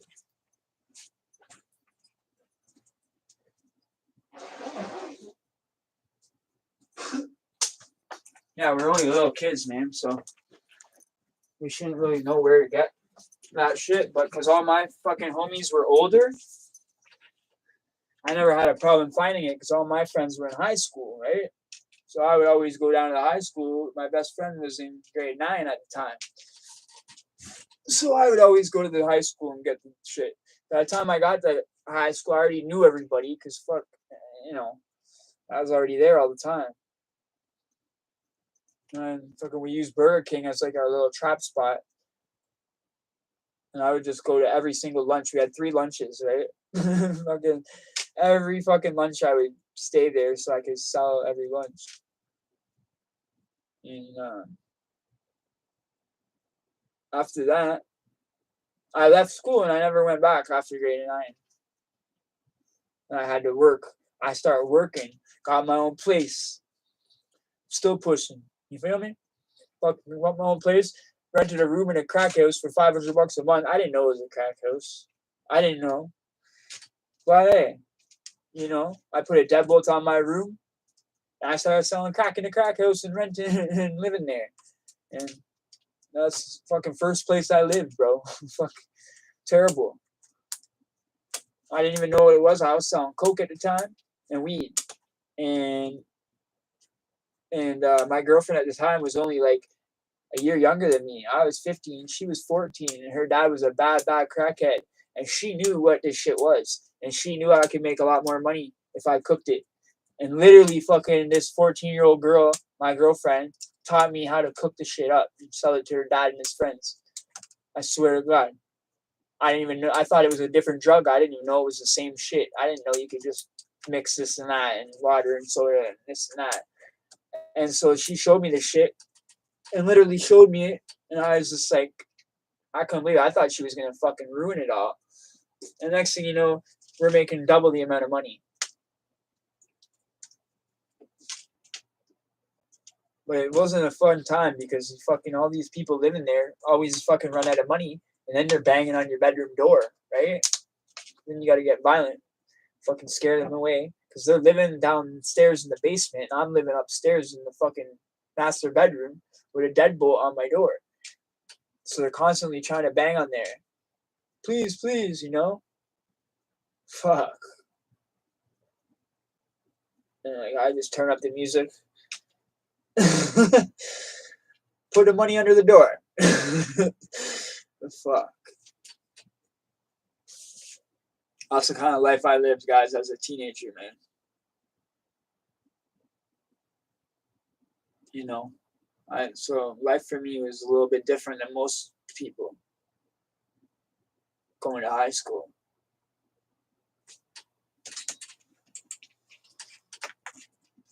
You got a lot of people are great at doing math and fucking history in class, and I'm fucking in a crack house fucking selling rock. You know?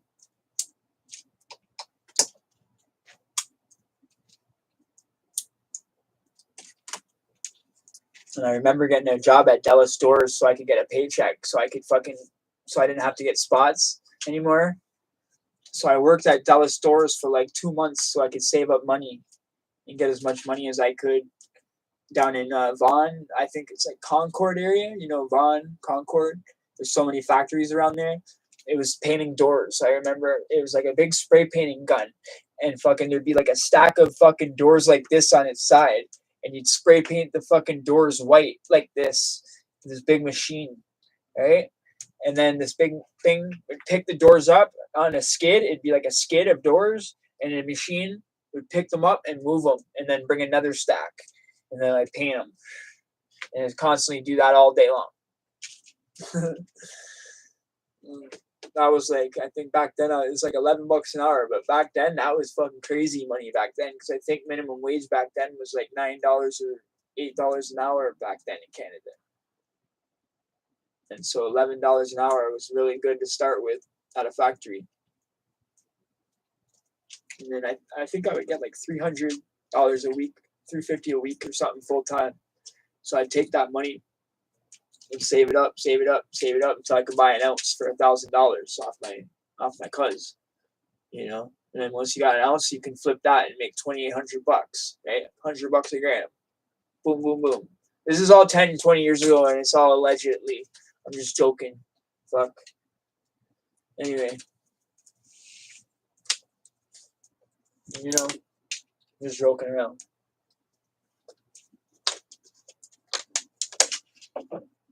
Or went down? That's insane, man. That's because the fucking pills went up so much. The fucking pills were $45, $50 a pill back before I quit. Before I quit, like fucking 5 years ago. Like, cause I got out of jail 5 years ago, and then even the time when I was in jail, I was clean too. But I mean, for being on the streets, 5 years ago in 2017, the shit was $40 a fucking pill for an Oxy 80. And then it went up to $50 a pill. That's insane, man. Because I remember when I first started selling those for my dad, they were fucking $20 a pill. And then they went to 25. And that was expensive. And then they went to 30. And then they jumped to 40. I watched all that happen. See, the guy that was getting rid of him for 20, my dad was in a wheelchair. He didn't care. He didn't fucking care because he didn't do them. So it was all free money for him. So he would give the guy them for 15. The guy would sell them for 25 and make a killing. And so I started convincing my dad to give them to me, that I could make more money. Oh God, was that a bad idea? Was that a bad idea? That's when I got addicted to the things, man. That was so dumb for me to do that. Because before I used to just take them from my dad, run them into the house, get the money, and run the money back out. My dad would give me money, right? Out of it, and we'd just go off. Drive my dad home in his little wheelchair van, and I'd go home. Feel me? Because I didn't live with my dad.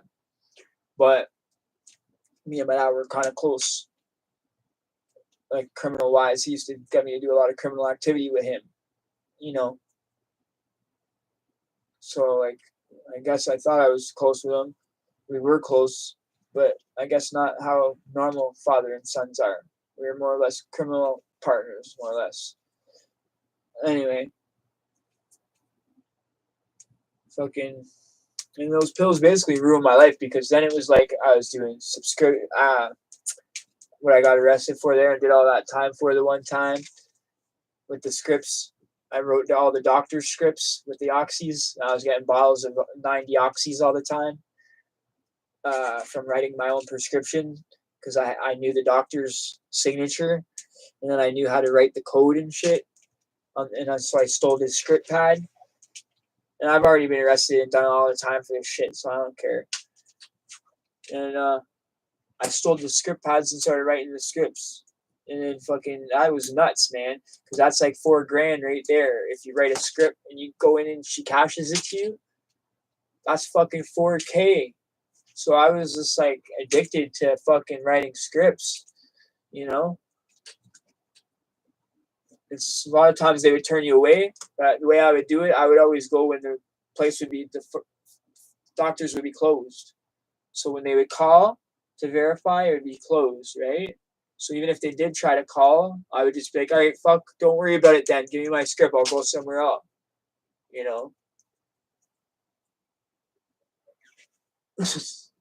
I remember one time I even fucking went all out and got a little fucking arm sling thing and fucking went into there.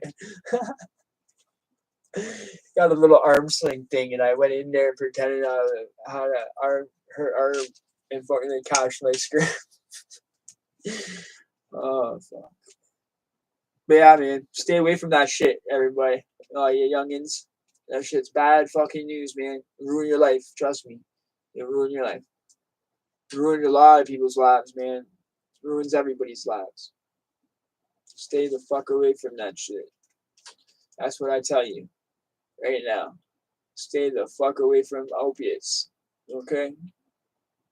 All you young kids and everybody out there that's not on that shit, stay the fuck away. You don't want to try it. Trust me. It'll ruin your life. Takes a lot to get away from it, too. A lot. You have to be fucking the strongest individual to quit that shit.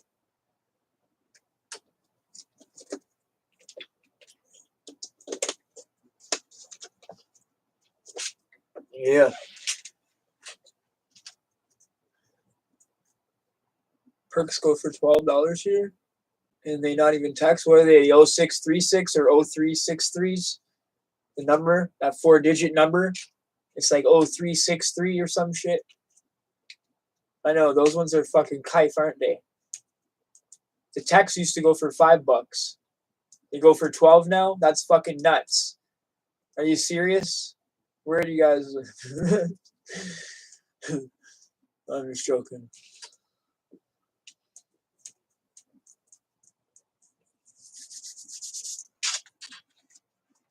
Nah, but no. A family member of mine gets 100 texts a month. And they actually don't sell them because they're a legitimate person, but I never knew they were going for that kind of money. I thought they were still going for $5-6.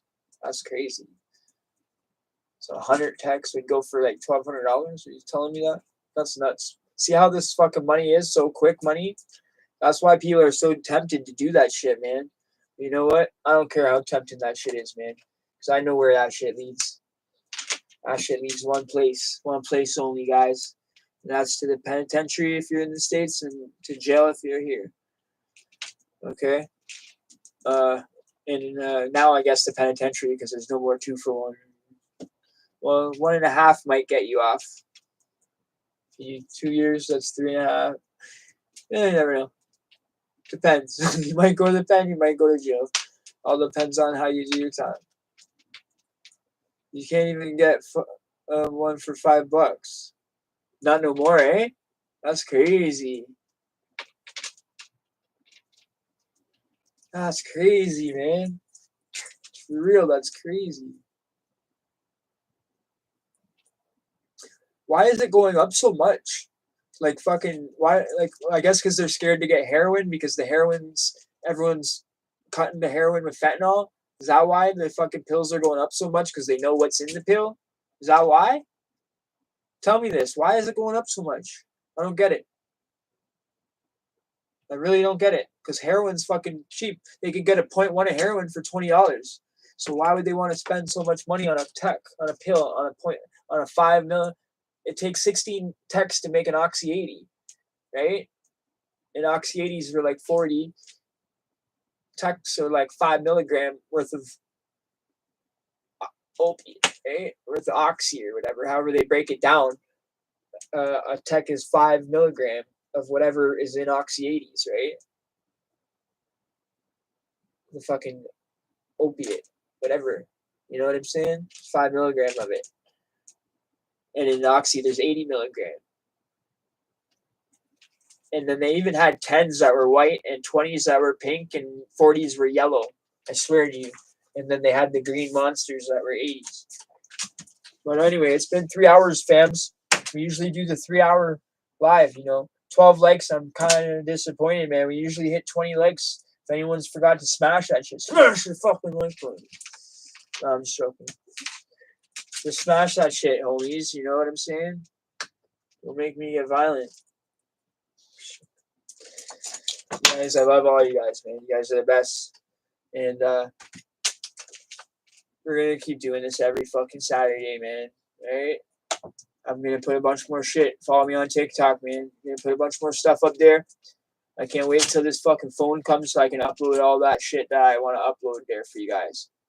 All that shit on TikTok I want to bring onto this channel. But there's no point because it won't go onto the shorts. You know what I mean?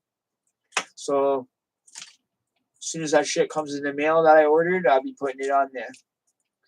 And we'll keep putting out content, man. Alright? Anybody got any last words to say? Shout out to Cuzzo the Loke for coming through. The Costco Show. Remember, go subscribe to the Costco Show. Sign on Costo.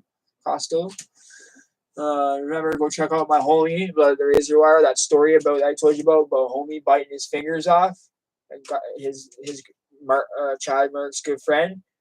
Whew, in the penitentiary he was in. His good friend, they were in the hole a lot together. And the story I told you about him taking a piece of his skull off and putting it on the food tray flap. Okay, you gotta fucking watch that video, bro. Okay, go subscribe to him and check that out. Go subscribe to Cuzzo. Subscribe to me. Cuzzo going live at 10 p.m. Everybody, go check it out. It's 10 after 9. Okay, I'm gonna go check it out. I'll be in the chat just to say what up, smash the like, chill for a couple minutes. I'm gonna I got a bunch of fucking editing to do though still right now. I got a bunch of shit that I want to edit. And shout out to all the mods, which is Jessica, Six Bronco, BK, Cuzzo. We had Anna here. Shout out to Anna. Shout out to a lot of fucking people didn't come. Oh well, they're here usually every other time. Can't come in every week, right? We still did good. A lot of you came, and I'm happy about how it turned out. I was happy that the Broken Misfits came through. Okay, shout out Broken Misfits. Shout out LTF Chat. Who else was up there? Let me scroll up a little bit. Smitty01. Blood Killer was good. What the hell? Smitty, are you the one from... Oh, yo, there's Jane and Finch, right? Smitty, you're from up top, right? Smitty, you're from up top Jane, right? Up top Jane and Finch, Smitty? Is that where you're from? Or am I mistaken, bro? I know the Jane and Finch cats usually come through here. LTF family, let's get it in. Yeah. L, T, and an F, you see? Calvin Van City. Calvin Hobbs. Nice to meet you, bro. Nice coming through, bro. Everybody's saying what up at the end. So that was all the people that you got to comment more, man. Get to know me more, bro. Once I get to know you more and I talk to you in the chat a lot, we get to know each other, shit like that, man. Don't be scared to comment, man. It's a family here. You feel me? We all shoot the shit, man. Unless you just got here, then welcome. But some people come and they're like worried to comment. They don't know how the people are. Everybody's friendly here, bro. Don't ever worry to comment. Anybody here, never worry to comment. Because if anyone gets rude to my viewers in my chat, those mods will bonk them out. Don't worry. Smack them right out of town. They'll give them a defos, a Toronto defos. You feel me? Everyone, good night. Yeah, exactly. Everyone, good night. Appreciate it. Don't forget to hit the like and sub and all that crap, man. And subscribe to my homie. You did what? What? Yo, did YG actually get kicked out from Rexdale? I don't know much about Rexdale, homie. Swear to God, I don't even go down to fucking Islington and past there to Rexdale, bro. Honestly, Jane and Finch doesn't really get along with Rexdale, bro. You know what I mean? And a lot of my homies are from Jane and Finch and shit. I don't have nothing wrong with nobody from Rexdale, but a lot of my homies are from there, so it's like I don't fucking just don't chill with nobody in Rex. You know what I mean? I had a Sully from Rex that was a crip before. I didn't have no problem with this kid. You know what I mean? We actually got along good and shit. But you know, I don't go out of my way to fucking deal in the Rex and shit like that. I don't go over there. Just because of shit that's gone on for years and years and years between Jane and Finch and the Rex, you know what I mean? And fucking a lot of my friends are from Jane and Finch, so I gotta kind of just stay away from Rex. You feel me?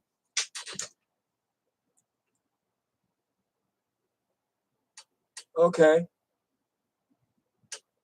Get kicked out from Rex? Well, if he's from Jane, he'd probably have mad beef with Rexdale, yeah. Rex soft as fuck, he said.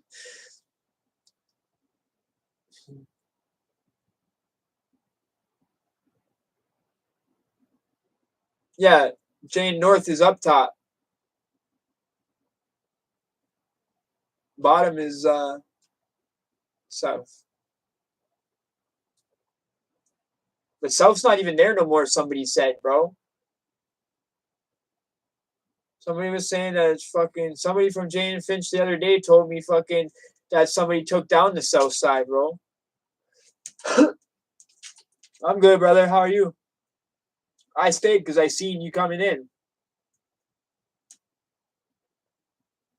And I was like, oh shit. Okay, Smitty's here. We'll stay on for fucking 5 more minutes to say what up.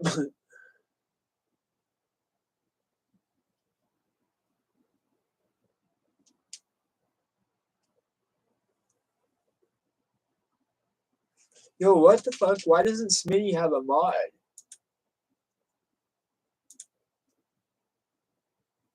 Yo, Smitty, I made you a mod, bro.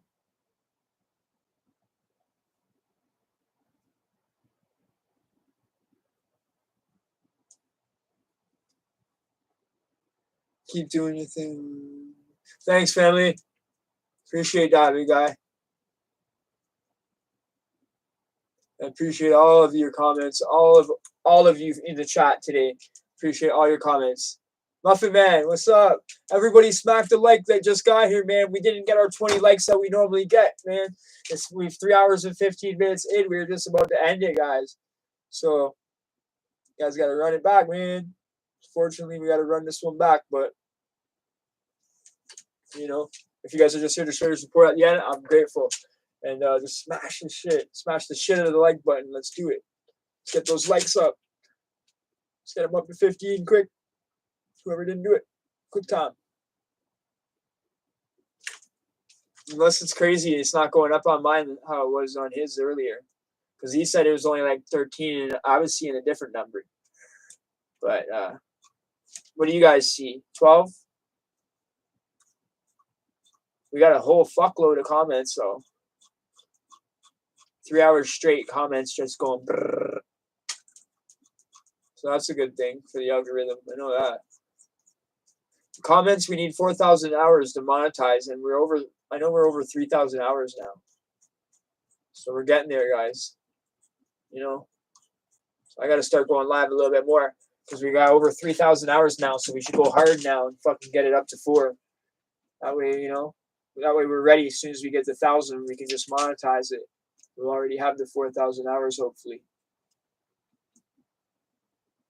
We got like 300 new followers on TikTok the other day, Smitty and Muffin Man, and the people that just came. Crazy. I put like 30 videos out on TikTok, and we got 18K views in like one day, like a week ago. It's crazy. The algorithm in TikTok went like this. I did a little video on TikTok. I'm like, yo, everybody on TikTok, come subscribe. It's hard to get people from other places that follow you to come subscribe for some reason. Like on fucking Facebook, I have almost 5,000 friends. You would think it would be easy to get 1,000 people to come here and subscribe, right? But it's not. Oh yeah, for real, good. Because I don't like that number 348, man. That number haunted me all month. How was your experience at Maplehurst, bro? Cool, fuck.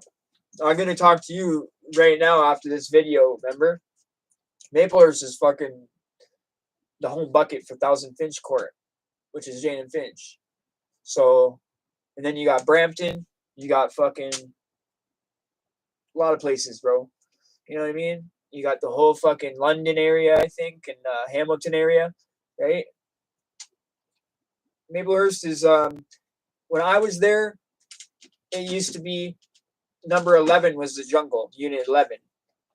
But that was back in fucking 2000 and like 2008 and 2010 and shit like that. All right. But I did